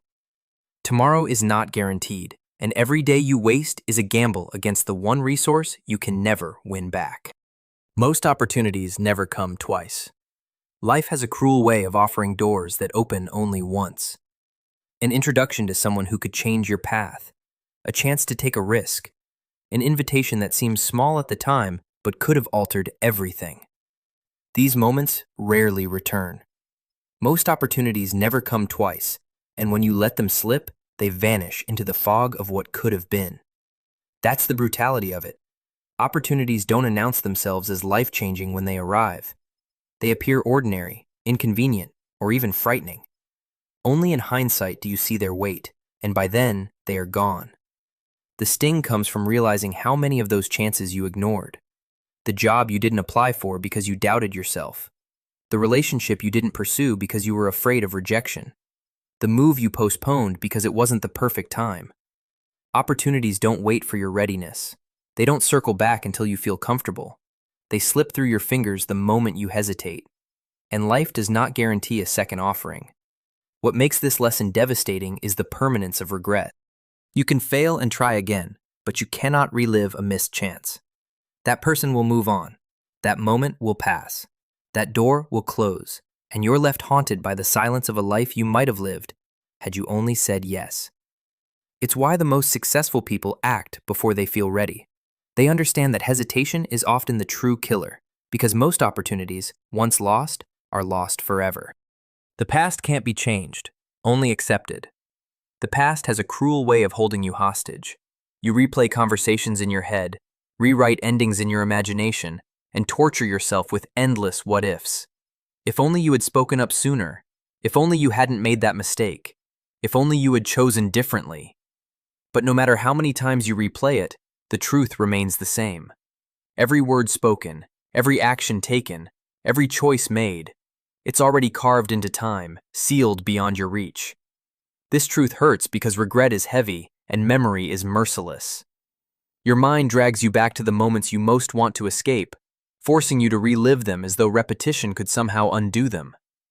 You imagine alternate realities where you were braver, wiser, kinder, where things worked out the way you hoped. But those worlds don't exist, and the more you cling to them, the more you bleed in the present. Acceptance feels like surrender at first, like admitting defeat. But it isn't weakness. It's the only path forward. Until you stop clawing at the past, it will keep its grip on you. The pain of what's already done may never vanish, but you can choose to stop feeding it with your obsession. You can choose to learn instead of endlessly rewrite. The past is a locked door. You cannot open it, you cannot fix it, and you cannot walk back through it. But you can stop standing there, pounding your fists against it, while life waits for you to turn around and face what's still ahead. Growth feels uncomfortable. Growth is never gentle. It tears you apart before it rebuilds you. It demands that you step into the unknown, face your fears, and abandon the comfort of the familiar. It feels like losing pieces of yourself, like walking through fire, like breaking before you can rise again. That's why so many resist it. We crave progress, yet we cling to what feels safe, even when it's suffocating us. The cruel truth is that real growth doesn't feel like triumph in the moment. It feels like pain, confusion, and disorientation. When you grow, you outgrow. You shed friendships, identities, and versions of yourself you once loved. You confront truths about who you are and who you've been. Truths that sting more than lies ever could. You wrestle with doubt, you stumble, you fail, and you wonder if you're making a mistake. Everything in you wants to retreat back to comfort because comfort feels easier. But comfort is a trap. It keeps you stagnant, while discomfort is the birthplace of transformation. The pain of growth is brutal because it feels wrong. Your mind screams for stability, but your soul aches for expansion. You feel torn between who you were and who you are becoming. And yet, it is only in that discomfort that your true strength is forged. Growth is supposed to feel heavy, awkward, and raw, because you are stretching into a version of yourself that has never existed before. The discomfort isn't a sign you're failing. It's the proof you're evolving. You cannot win every battle. No matter how strong, how determined, or how relentless you are, there will be battles you simply cannot win. Some fights will drain you until there is nothing left inside you, and still, the outcome will not bend in your favor. It does not matter how righteous your cause is, how hard you worked, or how much you sacrificed. Life will remind you, sometimes cruelly, that not every war ends with victory. This truth is brutal because it collides with the belief that persistence guarantees triumph. You are taught never to give up, to fight until the end, to believe that sheer willpower can bend reality itself. But there are storms too vast to stop, people too stubborn to change, circumstances too heavy to control. And when you refuse to accept this, you bleed yourself dry in battles that were lost before they even began. The sting of this realization is not only in losing, but in knowing that loss is unavoidable. You cannot save every relationship. You cannot protect everyone you love. You cannot conquer every obstacle in your path. Some dreams will die despite your effort. Some outcomes will break your heart no matter how fiercely you resisted. What makes this truth so devastating is that it forces humility upon you. It strips away the illusion of control and teaches you that strength is not only about fighting, but about knowing when to surrender. Because sometimes survival means walking away, accepting defeat, and conserving your fire for the battles that can still be won. And in that painful acceptance, you learn that loss is not always the end. It is part of the cost of living. Your reputation is fragile. Your reputation takes years to build and only seconds to destroy. It is one of the most fragile currencies you will ever carry, delicate, unstable, and frighteningly easy to lose. You can spend decades proving your reliability, your loyalty, your integrity, and still watch it all shatter with a single mistake. One careless word, one reckless decision. People rarely remember the 1,000 times you did right. They remember the one time you slipped. And once trust cracks, it almost never returns to its original form. The brutality of this truth is that your reputation does not even fully belong to you. It lives in the minds of others. It is shaped not only by your actions, but by perception, by rumor, by the stories people choose to tell about you. A lie can travel faster than the truth. A misunderstanding can stain your name before you even have the chance to defend yourself. And no matter how hard you try to explain, people will often cling to the version of you that feeds their judgment. This fragility forces you into a painful awareness. Everything you do leaves a mark. One betrayal overshadows years of loyalty. One slip of anger outweighs months of kindness. The world rarely balances the scales fairly. And yet the sharp edge of this lesson cuts deeper still, because it reveals how much is at stake in every choice you make. Your reputation is not indestructible. It is glass. And the moment it cracks, no matter how hard you try to piece it back together, everyone will always see the fracture. Gratitude is rare. Entitlement is common. One of the harshest truths about people is how quickly they forget what they have been given. Acts of kindness that once felt life-changing are often taken for granted the moment they become routine. Sacrifices you make in silence are overlooked as though they were expected all along. Gratitude, the simple acknowledgement that someone went out of their way for you, is rare. What you will encounter far more often is entitlement, the belief that your effort, your love, your generosity was simply owed to them. This stings because it exposes just how self-centered people can be. You pour yourself out for someone, and instead of thanks, they demand more. You give them opportunities, and instead of humility, they act as if you merely delivered what they already deserved. Entitlement blinds people to the weight others carry, erasing appreciation and replacing it with expectation. And the more you give, the more they assume it is their right to receive.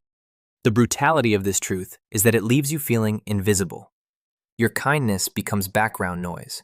Your effort becomes unremarkable. You begin to wonder if you should stop giving altogether, because the gratitude you crave seems so rare it almost does not exist. But that is the nature of human desire. It constantly shifts, always wanting more, rarely pausing to acknowledge what has already been received. Gratitude humbles, entitlement consumes. Most people will choose the latter, not out of malice, but out of habit. And until you accept this, you will bleed yourself dry, waiting for a thank you that may never come. Sacrifices are mandatory, not optional. Life demands a price from everyone, and that price is sacrifice. You cannot have everything, no matter how much you want to believe you can. To chase one dream means abandoning another. To build success means giving up comfort. To create a strong body means surrendering laziness. To cultivate love means sacrificing ego.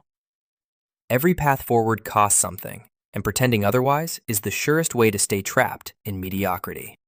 The sting of this truth is that most people live believing they can avoid sacrifice.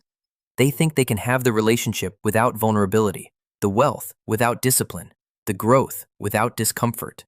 They cling to both comfort and ambition, unwilling to release one for the other. And in doing so, they end up with nothing meaningful at all. The world does not reward those who refuse sacrifice. It punishes them with regret. What makes this reality so brutal is that the sacrifices are rarely easy. They cut into your desires, your habits, your comfort zones. Sometimes you sacrifice sleep for success. Sometimes you sacrifice temporary happiness for long-term fulfillment. Sometimes you sacrifice people you love because their presence costs you your peace. And it hurts. It always hurts. But what cuts even deeper is realizing that avoiding sacrifice is itself a sacrifice. You are simply trading your future in exchange for your present. The truth is simple, merciless, and unavoidable. You will pay a price either way. The only question is whether you sacrifice now to build the life you want or sacrifice later by living with the weight of what you could have been. Some of the people you trust the most will hurt you the deepest. The harshest wounds don't come from strangers. They come from the ones you let closest to your heart. The people you trusted with your secrets, your vulnerabilities, your loyalty, and your love are often the very ones who cut you the deepest. Betrayal from them doesn't just wound your body or your pride. It pierces your soul because you never expected the knife to come from their hand. This truth is brutal because trust is the foundation of every meaningful relationship. You believe that love, friendship, or loyalty will protect you. You open yourself. You lean on them. You let your guard down. And in doing so, you make yourself vulnerable to the kind of pain that only they can inflict.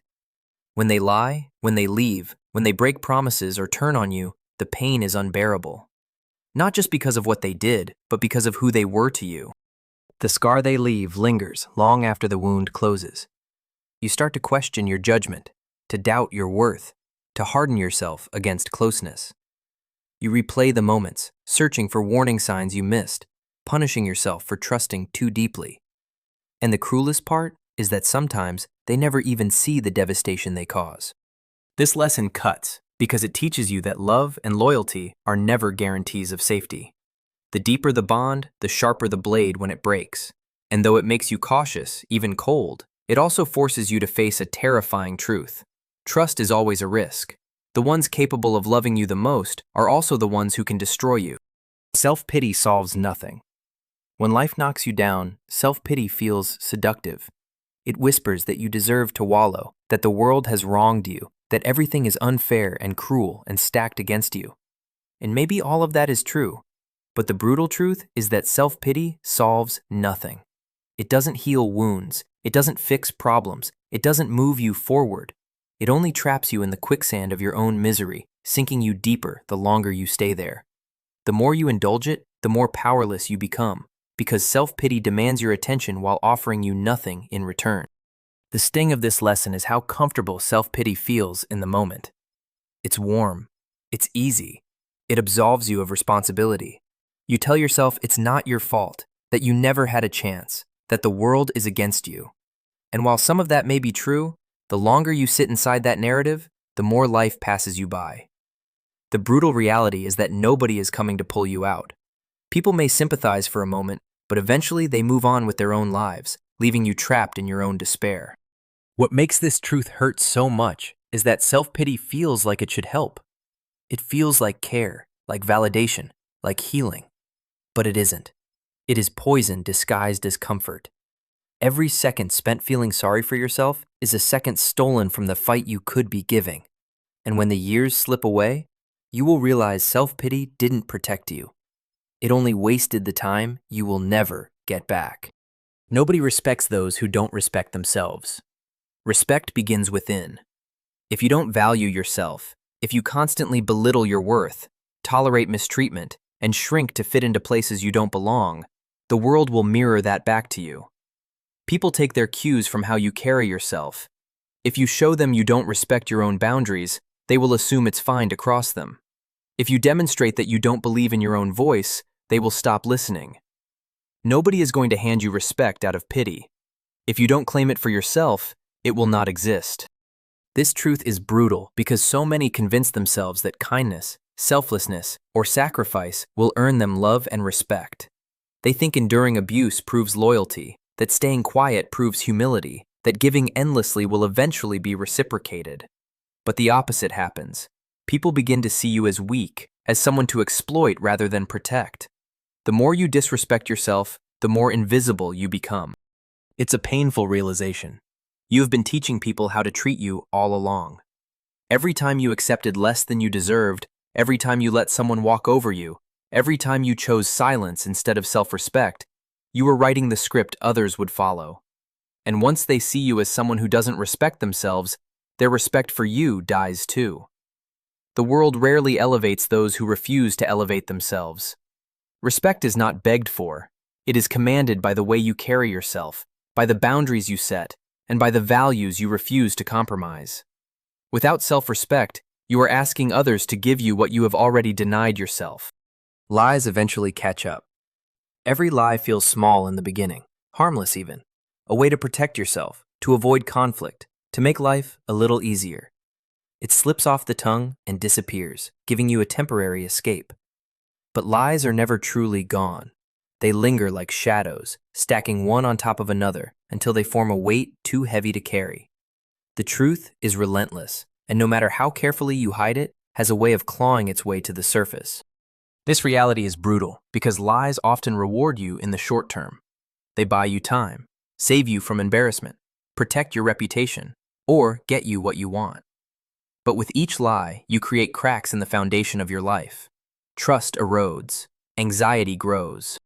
You live with the constant fear of being exposed, and that fear eats away at your peace. The longer the lie lives, the sharper its teeth become. When it finally catches you, and it always does, the destruction is far worse than if you had faced the truth from the very beginning.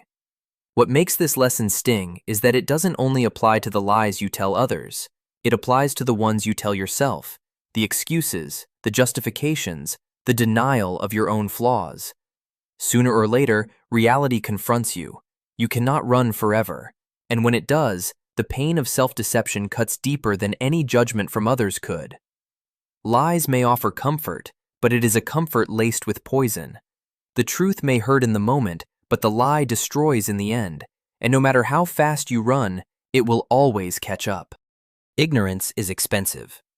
What you do not know will cost you. Sometimes in money, sometimes in time, sometimes in opportunities you will never get back. Ignorance may feel harmless because you cannot see the damage right away, but its price always finds you. The contract you did not read drains your savings. The health symptoms you ignored spiral into catastrophe. The financial lesson you refuse to learn leaves you trapped in debt. The world punishes ignorance without mercy because reality does not care whether you understood the rules. You pay the cost either way. This truth is brutal because ignorance so often masquerades as comfort. It feels easier not to know, to avoid the hard truths, to close your eyes to the things that scare you. But every blind spot becomes a trap. Every refusal to learn becomes a weight. And by the time you finally see the consequences, the price has already multiplied. The law does not excuse you for not knowing it. Your body does not forgive you for not understanding it. The market does not pause for you to catch up. The sting comes when you realize ignorance is not neutral. It is a debt building interest in the background of your life. And the longer you avoid paying attention, the heavier the payment will be when it finally comes due. Knowledge requires effort, humility, and sometimes pain. But ignorance demands far more, because the world always collects what you owe. and those who refuse to learn are always the ones who lose the most. You can outgrow people you thought were forever. One of the most heartbreaking truths in life is that you can outgrow people you once believed would stand beside you until the end. Friends you swore would stand at your wedding. Partners you imagined building a lifetime with. Even family members you thought you could never drift from. All of them can become strangers as you grow, change, and evolve. The bond that once felt unshakable can wither. Not always from betrayal or anger, but simply because life pulls you in different directions. The pain lies in how natural it feels at first.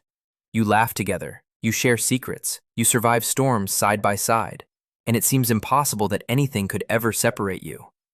But slowly, without warning, the conversations thin. Their world no longer matches yours. Their values no longer align with yours, and what once connected you begins to feel like distance. You keep trying to hold on, hoping the pieces will fit again, but the truth is, they do not. And letting go feels like ripping out a part of yourself. This lesson stings because it attacks one of our deepest desires, the desire to believe that some people are permanent, that forever is real. But growth demands change, and not everyone grows at the same pace. Some will stay behind, some will take different paths, and some will no longer fit the version of you that emerges. Outgrowing someone does not mean you stop loving them. It means the bond no longer serves the person you are becoming. The cruel truth is that forever is often temporary, and the people you once could not imagine life without can end up being just memories you carry.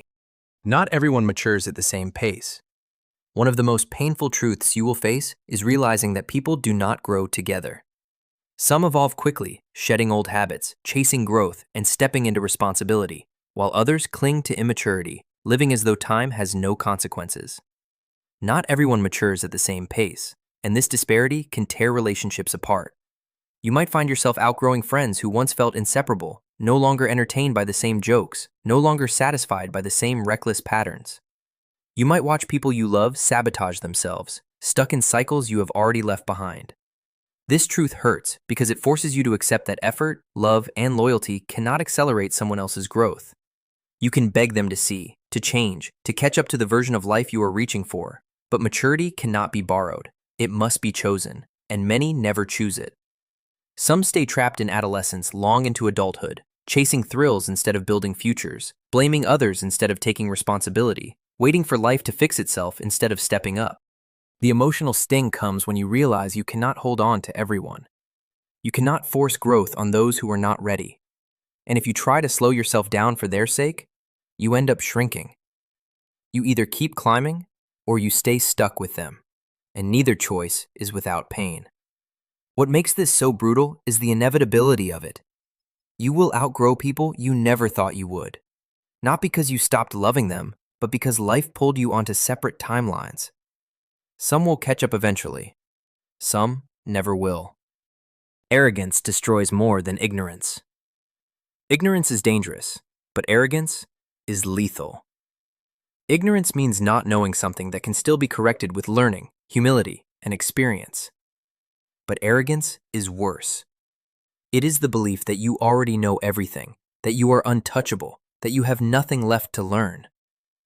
Arrogance slams the door on growth, blinds you to your flaws, and pushes away the very people who could guide you. It is not merely a lack of knowledge. It is the refusal to even see the need for it. This truth stings because arrogance so often grows out of success. The moment you achieve something, it begins whispering in your ear. You did it. You are better. You are above them now. And in chasing that illusion, you become careless. You stop listening. You stop questioning. You stop evolving. Whole empires, careers, and relationships have been destroyed not by ignorance, but by arrogance, by the refusal to admit weakness, the denial of responsibility, the obsession with being right instead of being wise. Ignorance can be forgiven. People understand mistakes born from not knowing. But arrogance poisons trust because it insults and diminishes others. Nobody wants to follow someone who sneers at them. Nobody wants to love someone who refuses to bend. And so arrogance isolates you, leaving you with nothing but your own hollow pride. The pain of this lesson lies in the mirror it holds up. You must ask yourself not just what you don't know, but where you've grown blind with ego. Because arrogance doesn't only stop your growth, it burns down everything you've built. And by the time you realize it, only the ashes remain. Being busy isn't the same as being productive. Busyness is a seductive lie. It makes you feel important, accomplished, even superior, as if the sheer weight of a packed schedule were proof of your worth. But the brutal truth is that being busy isn't the same as being productive. You can spend an entire day running from one task to another, exhausted by nightfall, and still be no closer to the life you actually want. Activity does not equal progress. Motion is not the same as movement forward. This truth cuts deep because busyness disguises itself as success. You tell yourself you're working hard, you're grinding, you're sacrificing, but deep down, you know that much of what you do is noise. Endless meetings, shallow tasks, distractions dressed up as obligations. They drain your energy, consume your time, and leave you with nothing of real value to show for it. Productivity, on the other hand, demands focus. It forces you to choose what truly matters and cut away everything else. And that is terrifying, because it requires discipline, clarity, and the courage to say no. The emotional blow lands when you realize how much of your life you've already wasted, confusing busyness for progress. Years lost, chasing to-do lists instead of dreams. Countless days spent maintaining rather than building. The people who get ahead are not the busiest, they are the most effective. The world does not reward exhaustion, it rewards results. And if you keep drowning in busyness without direction, you'll wake up one day and realize you worked yourself to death without ever actually living. A good name takes years to build and seconds to ruin. Reputation is one of the most delicate things you will ever own, and its fragility is merciless. You can spend years, even decades, crafting a name that stands for integrity, loyalty, and trust. And in a single reckless moment, it can all come crashing down. One mistake, one bad decision, one careless slip is enough to stain what you've built. Because people rarely measure you by the full story. They remember the cracks. It doesn't matter how long you've been consistent. The world clings to your failures far more tightly than to your successes. The brutality of this truth lies in how unforgiving people are. They don't see the countless sacrifices it took to build your reputation, the nights you stayed disciplined, the times you bit your tongue, the moments you chose the harder road. All of it can be eclipsed by one rumor, one headline, one betrayal of your own values. And once suspicion settles in, it never fully leaves. Trust, once broken, is like shattered glass. No matter how carefully you try to piece it back together, the cracks remain visible. This reality hurts because it demands constant vigilance. You cannot afford to be careless with your character, because your name follows you everywhere. Into rooms you've never walked into, conversations you'll never hear. And while it can take a lifetime to earn respect, it takes only seconds to lose it.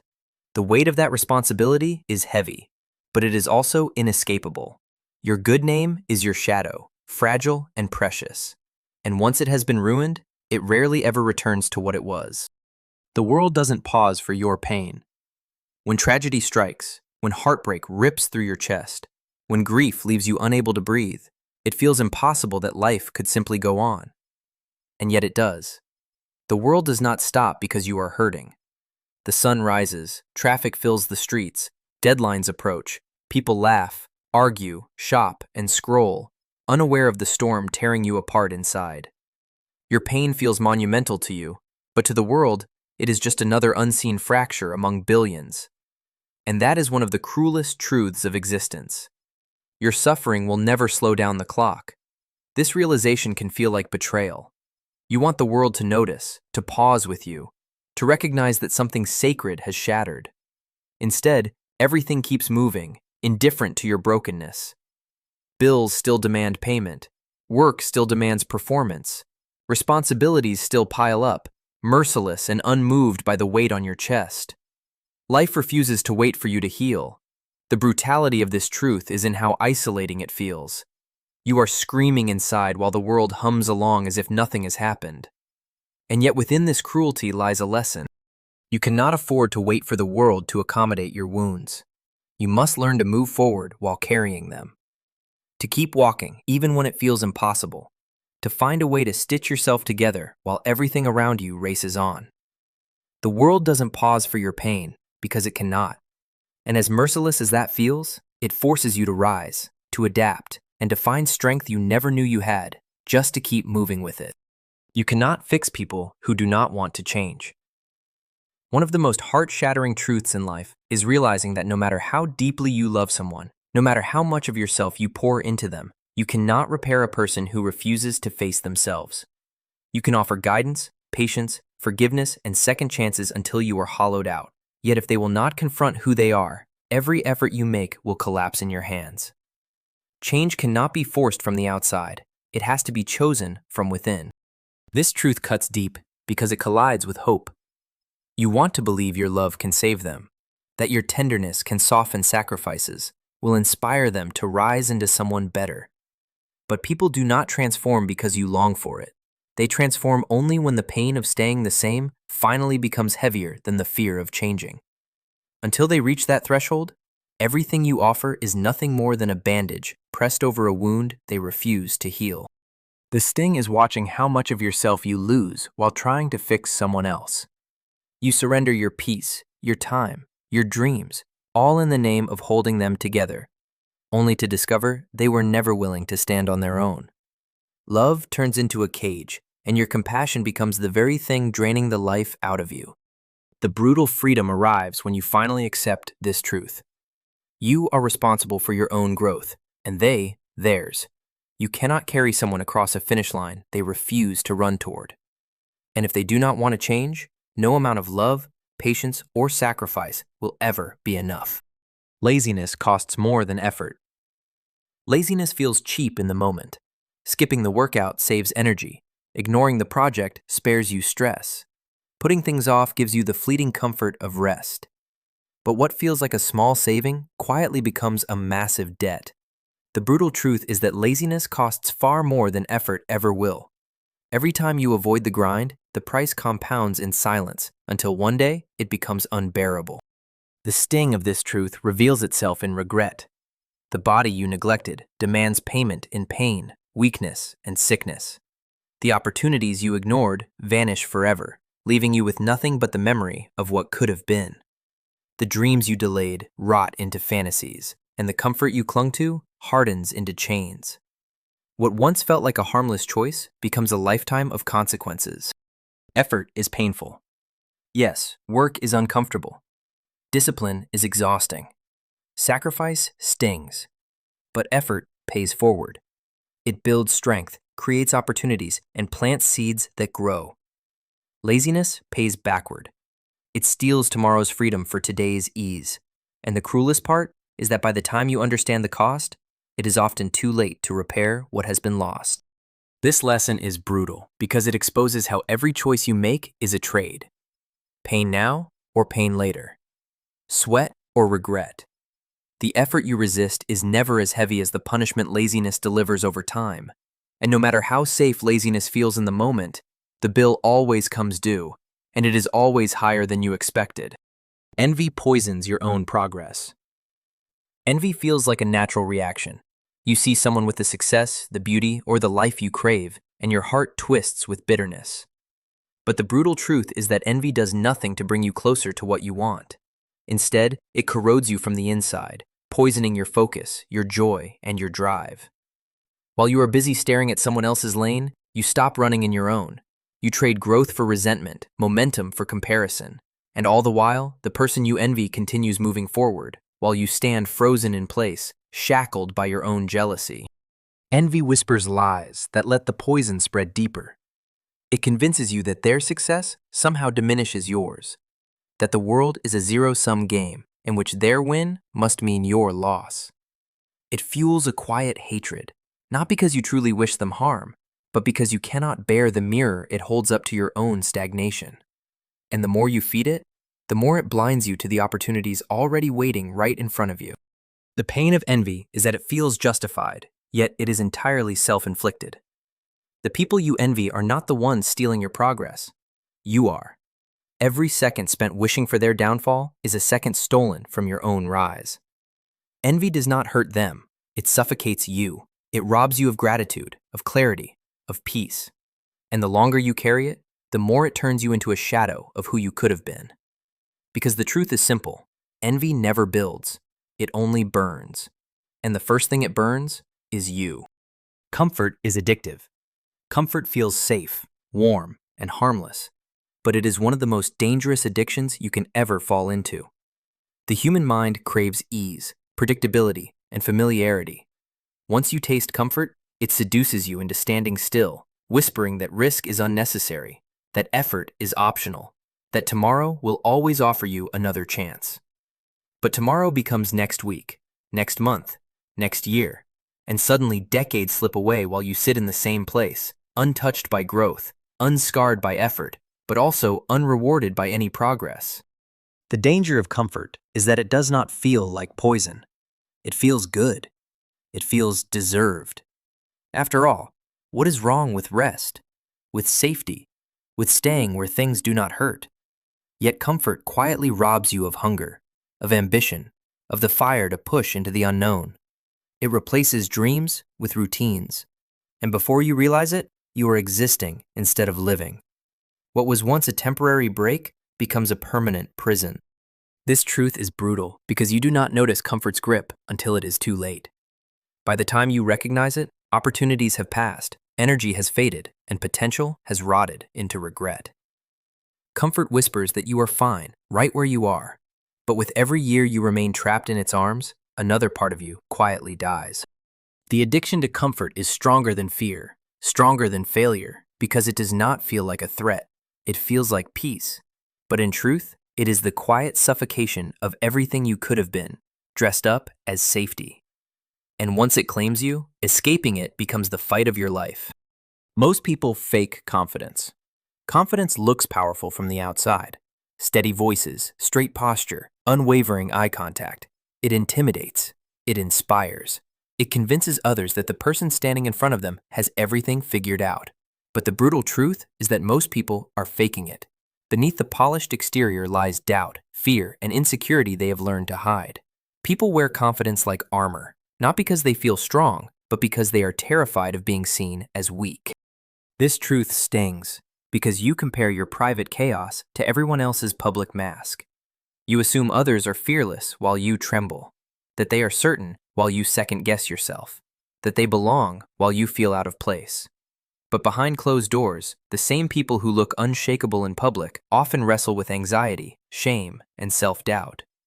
Their confidence is rarely more than practiced performance, a survival tactic in a world that rewards certainty and punishes hesitation. The emotional punch comes when you realize how much power you have handed over to illusions. You have envied people who were just as insecure as you. You have held yourself back because you assumed others had something you did not. In truth, the difference is not that they feel braver. It is that they have learned to act braver. And that realization can cut both ways. It is sobering to know that so much of what you admire is fake. But it is also liberating. Because if confidence is often an illusion, then you can create it too. You do not have to wait until you feel ready. You can step forward, shaky and uncertain, and wear the mask until it becomes real. Being right does not mean you will win. You grow up believing that truth triumphs, that logic defeats lies, and that being right will naturally lead to victory. But life is far harsher. Being right does not mean you will win. You can have all the facts, all the evidence, all the righteousness on your side, and still lose to someone louder, richer, more influential, or simply more cunning. The world does not operate on fairness. It operates on power, perception, and persuasion. This truth cuts deep because it exposes the gap between justice and reality. You can argue your case until your voice cracks, but if no one listens, your truth dies in silence. You can fight for what is fair, but if the system is stacked against you, fairness never enters the equation. History is filled with people who were right long before the world was ready to admit it. People mocked, silenced, and destroyed, while the wrong ones thrived. The pain of this lesson comes from realizing that truth alone is not enough. Facts do not win battles by themselves. You need strategy, timing, influence, and sometimes even compromise to see your truth prevail. And even then, there are no guarantees. It is a devastating reality because it forces you to see how often victory is shaped not by who is right, but by who is willing to do what it takes to win. And though the truth may outlive lies, That does not mean it will save you in the moment. Being right gives you clarity, but in this world, clarity is not the same as triumph. People lie often. One of the cruelest truths to accept is that people lie far more often than you want to believe. They lie to protect themselves, to avoid consequences, to get what they want, to look better than they are, or simply because it is easier than facing the truth. Some lies are small and seemingly harmless. I am fine. I will call you back. It is no big deal. Others are devastating. Promises never meant to be kept, commitments broken without hesitation, truths hidden that could shatter you if they were ever revealed. The reality is that deception is woven into human behavior, and pretending otherwise only sets you up for heartbreak. The sting of this lesson comes when you realize that lies do not always come from enemies. They come from the people you trust most. Friends who tell you what you want to hear. Partners who swear loyalty while betraying it. Colleagues who promise support but plot behind closed doors. Each lie chips away at your trust until you begin to question everything. Was that smile real? Was that promise genuine? Was that love true? Lies do not just distort reality. They warp your ability to trust your own judgment. What makes this truth so painful is how much you need honesty to feel safe. You want to believe words mean something, that people say what they mean and mean what they say. But life teaches you otherwise.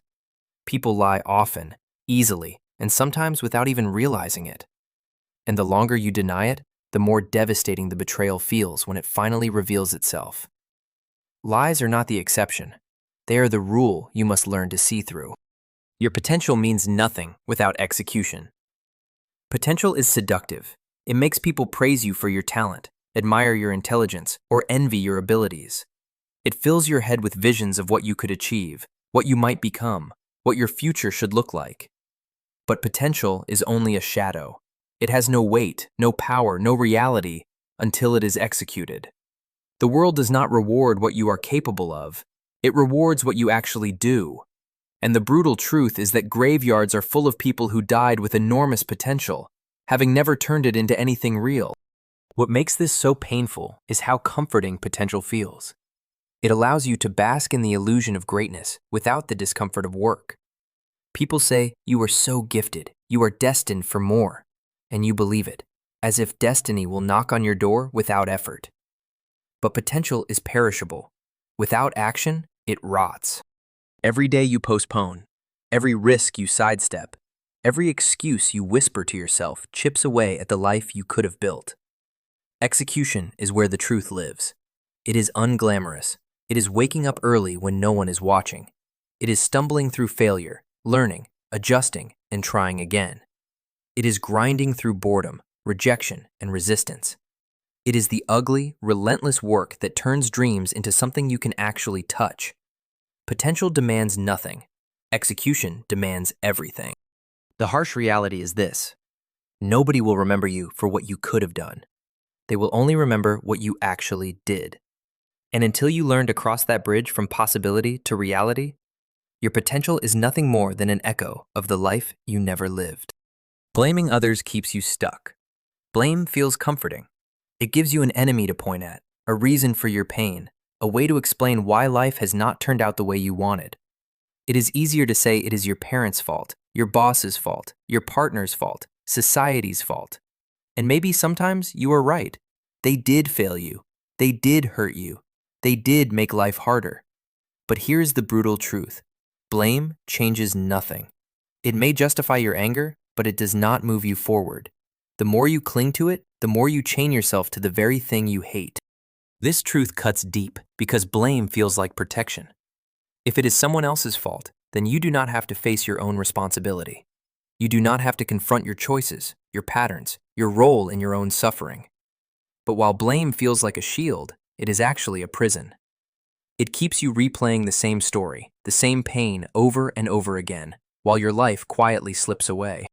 The sting of this lesson is realizing that even if the pain was not your fault, the healing still has to be your responsibility. No one is coming to fix what they broke. No one is going to rewrite your story for you. The moment you stop pointing fingers is the moment you take your power back. Until then, you are stuck living as a victim in a story that does not move forward. Blame may feel satisfying, but it robs you of growth. And if you do not let it go, it will steal your future too. You will never have enough time for everything. No matter how disciplined, organized, or ambitious you are, there will never be enough time to do it all. The brutal truth is that life is too short, and the list of things you could do will always be longer than the years you have to live. Every choice you make comes with sacrifice. When you say yes to one thing, you are silently saying no to countless others. And those refusals accumulate into lives unlived, paths unexplored, and opportunities forever lost. This truth is painful because it forces you to confront the weight of mortality. You will not read every book, travel to every country, master every skill, or love every person who could change your world. You will miss moments. You will let people down. You will leave projects unfinished.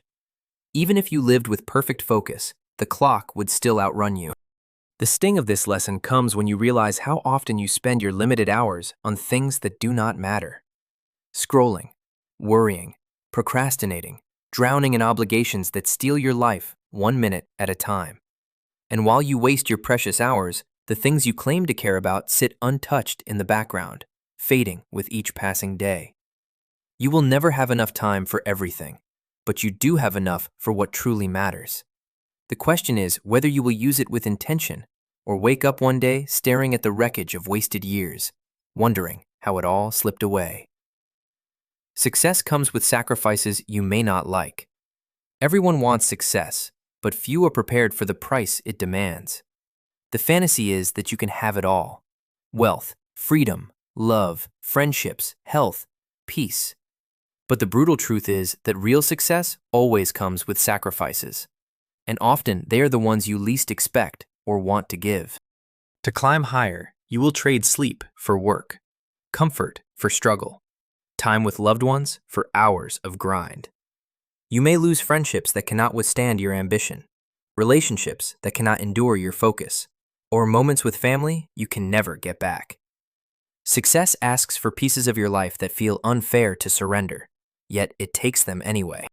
The sting comes when you realize it is not just about working harder. It is about choosing what to cut. Every yes to your dream is a no to something else. The late nights mean missed memories. The relentless focus means isolation. The discipline means denying yourself pleasures others indulge in freely. Success looks glamorous from the outside, but behind it is a trail of sacrifices that often leave scars. And sometimes, even when you achieve what you wanted, you look back and wonder if the trade was worth it. This lesson hurts because it dismantles the illusion that you can win without losing.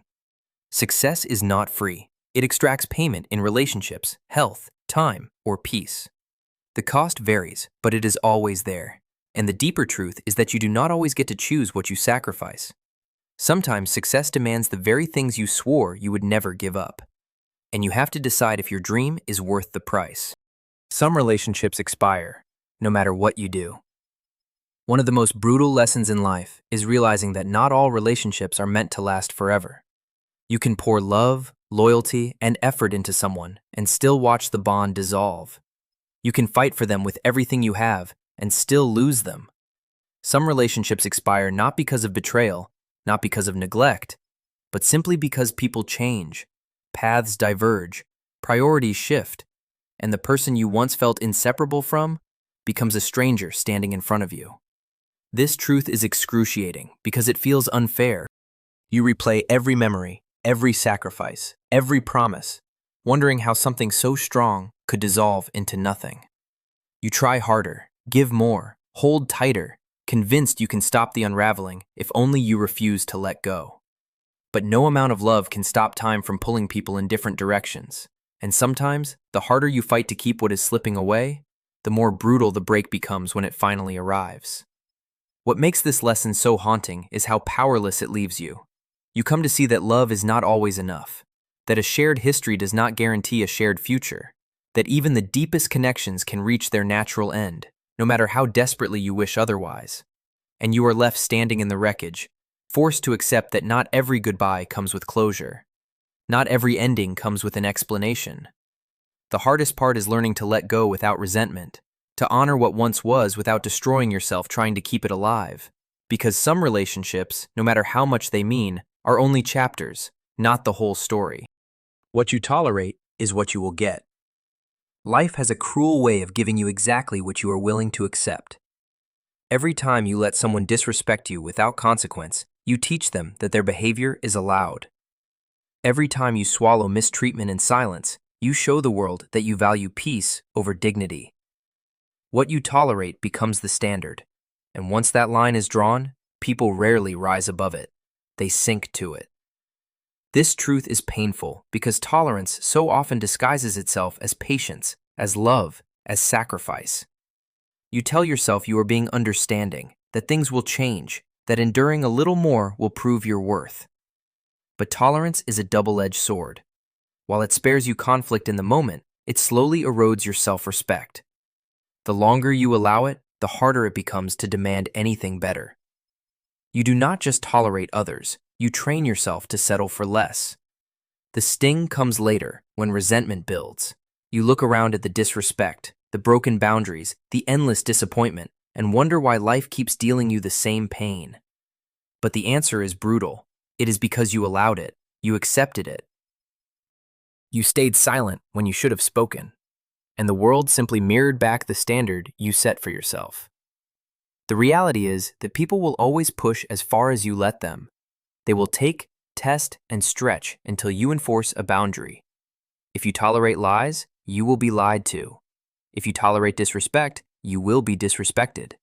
And until you demand more, you will keep getting less. Because life does not hand you the respect you want. It hands you the respect you are willing to enforce. People project their insecurities onto you more often than you realize. The criticism you hear, the judgment you feel, the negativity aimed at you has little to do with who you are and everything to do with the insecurities of the person delivering it. People see in you what they fear in themselves. They point out flaws they secretly battle. They mock ambitions they were too afraid to chase. They resent strengths that remind them of their own weaknesses. What they hurl at you is not a reflection of your truth. It is a mirror of their pain. This truth cuts deep because it feels so personal. When someone belittles you, doubts you, or shames you, it feels like proof that you are not enough. You carry their words like chains, replaying them until you begin to believe them. But the sting comes from realizing those words were never about you. They were about them. Their wounds bleed into how they see the world, and you simply became the target. It does not excuse the cruelty, but it explains why it stings so much. You thought they were showing you your reflection, when in reality, they were only revealing their own. The painful part is that projections can be so convincing, you start to confuse them for reality. You let other people's fears shrink your confidence. Their jealousy poisons your victories. Their doubts sabotage your dreams. But when you finally recognize projection for what it is, something inside you shifts. You stop carrying their insecurities as if they were your own. And though their words may still cut, you no longer bleed for them. Because you know the wound was never yours to begin with.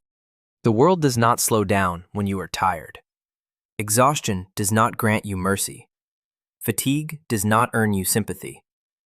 The world keeps spinning, relentless, no matter how drained, broken, or overwhelmed you feel. Deadlines do not vanish because you need rest. Bills do not pause because you are burned out. Responsibilities do not fade just because your body and mind are screaming for relief. The brutal truth is that the world does not slow down when you are tired. It demands the same from you, regardless of how much strength you have left to give. This lesson cuts deep because tiredness feels like it should matter. You believe there should be understanding, that others will recognize your limits, that life itself will wait for you to recover. But it will not. Life is merciless. While you stumble, someone else is sprinting. While you collapse, the world moves forward without you. And it will not stop to see if you catch up. What makes this truth so painful is the crushing weight of knowing that your exhaustion does not excuse you from consequences. If you give up, the work still piles higher. If you withdraw, opportunities still vanish. If you fall behind, someone else takes your place. You can cry, scream, or collapse, but the world remains indifferent. And yet hidden inside this merciless reality is a savage reminder of urgency. If you want to survive, if you want to thrive, you must learn how to keep moving even when you are tired. Rest when you can, fight when you must, but never expect the world to wait for you. It never will. Being alone is better than being with the wrong people. Loneliness can feel unbearable.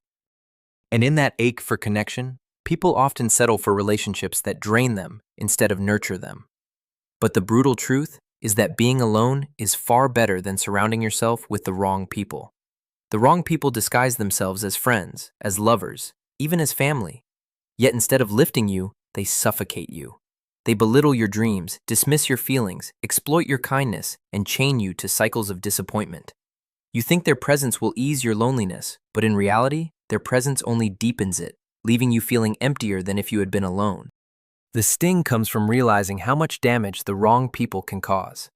They can warp the way you see yourself, convincing you that you are less capable, less deserving, less worthy than you truly are. They can sabotage your growth because your light threatens them. They can strip away your peace, replacing it with a chaos that leaves you exhausted and broken. And yet, so many endure this torment out of fear of solitude, clinging to relationships that are slowly killing them because silence feels scarier than suffering. But the truth is that solitude is not the enemy. The wrong people are. Being alone gives you space to breathe, to heal, to rebuild yourself without someone else's negativity weighing on your spirit. It gives you the freedom to discover who you are without distortion.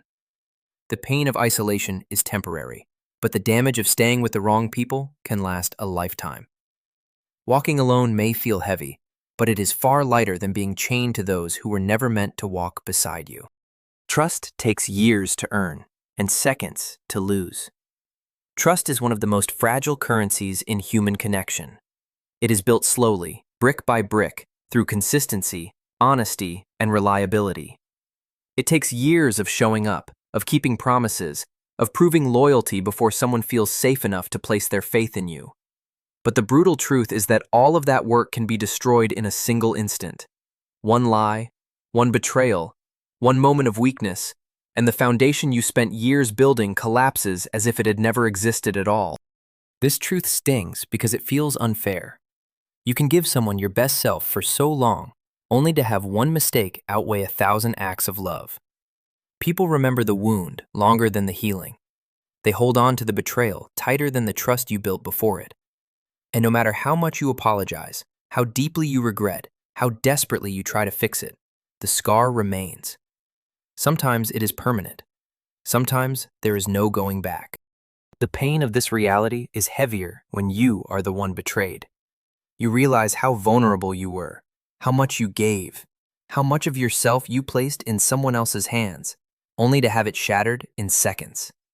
The security you felt is gone, replaced with a doubt that lingers like a shadow.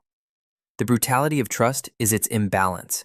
It demands time to earn, yet needs only a breath to destroy. And once it is broken, even if forgiveness is possible, things are never the same again. The glass may be glued back together, but the cracks will always show. Not everyone deserves your loyalty. Loyalty is one of the most beautiful qualities a person can have, but it becomes destructive when it is given to the wrong people. The harsh truth is that not everyone deserves your loyalty. Some people will take your devotion and use it for their own gain, offering nothing in return. They will betray you, lie to you, and abandon you the moment it benefits them. And the more loyal you remain to the undeserving, the more you drain yourself for people who would never do the same for you. This truth stings because loyalty feels like honor. We are taught that standing by someone no matter what is noble. That unconditional devotion is proof of love and of strength. But in reality, loyalty without discernment is self-destruction. When you stay loyal to someone toxic, abusive, or selfish, you are not proving your strength. You are proving your willingness to be used. The pain deepens when you realize that some of the people you stood by in their darkest hours will not even remember you when they step into the light. You will sacrifice for them, defend them, carry their burdens, only to discover that they were never truly on your side. And that betrayal cuts deeper than hate, because it comes from the very person you believed was worthy of your trust. Loyalty must be earned, not blindly given, and the brutal lesson is this. When you give your loyalty to the wrong people, you lose pieces of yourself you will never get back. Some people are simply not worth standing beside, and the sooner you let them go, the freer you become. Life doesn't give warnings before it changes. One moment you are living your ordinary routine, and the next, everything is unrecognizable. That is the brutality of life. It does not give you warnings before it changes. There is no announcement, no countdown, no chance to prepare. A single phone call can split your world in half. A single decision can reroute your entire future. An accident, a loss, an opportunity, or even a random encounter can alter everything you thought you knew about your path. The ground beneath your feet feels solid until it isn't. This truth cuts deep because humans crave stability. We like to believe tomorrow will look like today, that we have time to prepare, that we can predict the storms before they arrive. But life does not ask permission to unravel. Jobs disappear without notice. Relationships end in a single conversation. Loved ones vanish in an instant. And sometimes, even the good changes arrive suddenly, overwhelming you because you were not ready for them either. The sting lives in the silence before it all shifts, because you never know which ordinary day will be the last ordinary day. That breakfast with your family, that quick goodbye, that mundane routine you barely noticed, it might be the final time it ever happens. And when the change finally comes, you are forced to face it without armor. That is why this lesson cuts deep, because control is an illusion. Life moves on its own clock, and it will transform without asking if you are ready. One moment can turn your world upside down, and by the time you realize it, everything has already shifted beneath your feet. Dreams without deadlines are fantasies. Dreams feel intoxicating. They give you hope. They ignite your imagination. They make you believe in a life greater than the one you are living right now. But without deadlines, they are nothing more than fantasies, beautiful illusions that will never leave the safety of your mind. A dream without a date is only a wish, and wishes do not build empires, do not write books, do not change lives. The brutal truth is that every day you delay putting structure to your dream, it drifts a little further into the realm of someday, and someday almost always becomes never.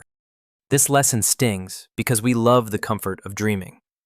It lets us live in the glow of possibility without the discomfort of action.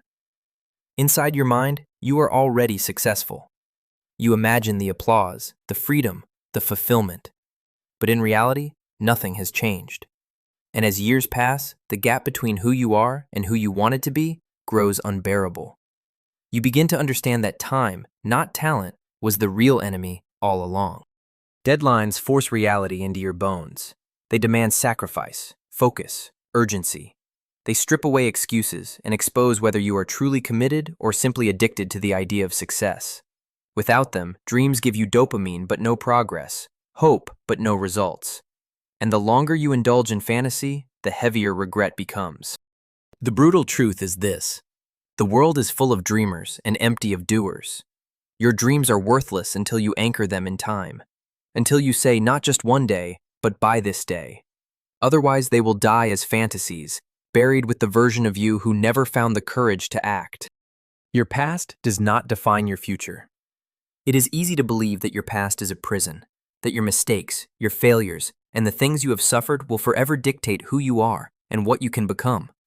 The shame of what you have done, or what was done to you, can cling to you like a shadow that never leaves.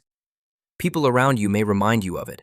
Labels may follow you, and even your own mind can whisper that you are nothing more than the sum of your scars. But here is the brutal truth. Your past does not define your future. It only defines you if you allow it to. This lesson cuts deep because it is hard to forgive yourself. It is hard to accept that you deserve better when you have spent years believing you are broken. Pain feels permanent when you have lived inside it for too long. But the truth is, the future is blind to your past. It does not care where you have been, only where you are willing to go. Every single day you wake up, you are handed another chance to build again, to rewrite your story, to choose differently. The sting of this truth is that the responsibility lies with you. You cannot blame your past forever, because at some point, holding on to it becomes a choice. And that realization is both painful and liberating. You are not trapped, but you are also not excused.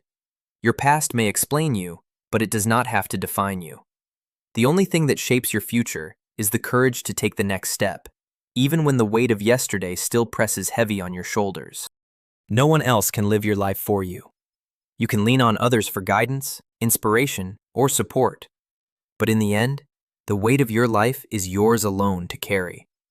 No one can walk your path for you. No one can chase your dreams, fight your battles, or bear the cost of your choices. The brutal truth is that no one else can live your life for you. And if you do not take ownership of it, you will spend your days existing under the shadows of other people's expectations, never truly stepping into your own. This realization stings because dependence feels easier. It is tempting to believe someone will come along to show you the way, to fix the mess, to push you forward when you are paralyzed by fear. But even if they love you, even if they want the best for you, they cannot live inside your skin. They cannot feel your hunger or your calling. They cannot bleed for your mistakes or savor the joy of your victories. Those belong to you alone. The pain of this truth arrives when you realize how often you have surrendered control. Waiting for permission, blaming circumstances, living by someone else's script. But every day you hesitate, every day you choose passivity, your life slips a little further away. Live not by you, but by the inertia of others. And here lies the sting. If you do not claim your life, it will claim you, and when the end comes, no one else will carry the regret of unlived dreams. It will be yours, and yours alone. You will never feel ready. We tell ourselves we will begin when the timing is right, when we feel confident, when we have prepared enough, when fear finally loosens its grip. But the cruel truth is that you will never feel ready. There will always be doubt, always fear, always another excuse to wait. Readiness is an illusion we cling to because it makes us feel safe, but in reality, it is nothing more than procrastination dressed as preparation. The perfect moment never arrives. It has to be created. This truth stings because it forces you to admit how much of your life you have already delayed. The dream you have been holding off, the words you have been swallowing, the risks you have been postponing. None of them are waiting for you to feel brave. The opportunity passes while you keep convincing yourself that you are not ready yet. And when you look back, you realize you were not waiting for readiness at all. You were waiting for fear to disappear. And fear never truly disappears. The emotional weight of this lesson is devastating because it reveals that hesitation is often more destructive than failure itself. At least failure teaches. At least failure proves you tried. But waiting for readiness leaves you with nothing but the regret of what could have been. You'll never wake up one morning suddenly free of fear. You'll never have all the answers. You'll never feel perfectly prepared. And yet, the people who build extraordinary lives aren't the ones who waited until they were ready. They're the ones who moved forward anyway. Trembling hands, racing hearts, ready or not. Your parents won't be here forever. It's a truth most people bury deep inside, one they refuse to face until it's too late. Your parents will not be here forever. The voices that shaped your childhood, the faces that greeted you when you came home, the people you took for granted as permanent fixtures in your life are not. Love them, and then suddenly, there is only silence. Nobody is too busy. You're just not a priority. It stings like fire to realize that when someone says they're too busy, what they really mean is that you're not high enough on their list. Time is the most limited resource every person has, and we all spend it on what matters most. If someone wanted to call you, they would. If they wanted to see you, they would. If they truly valued your presence, they would carve out even a sliver of time, no matter how chaotic their life is. The truth is not that they are drowning in obligations. To the ones who love, you'll always be worth the moment.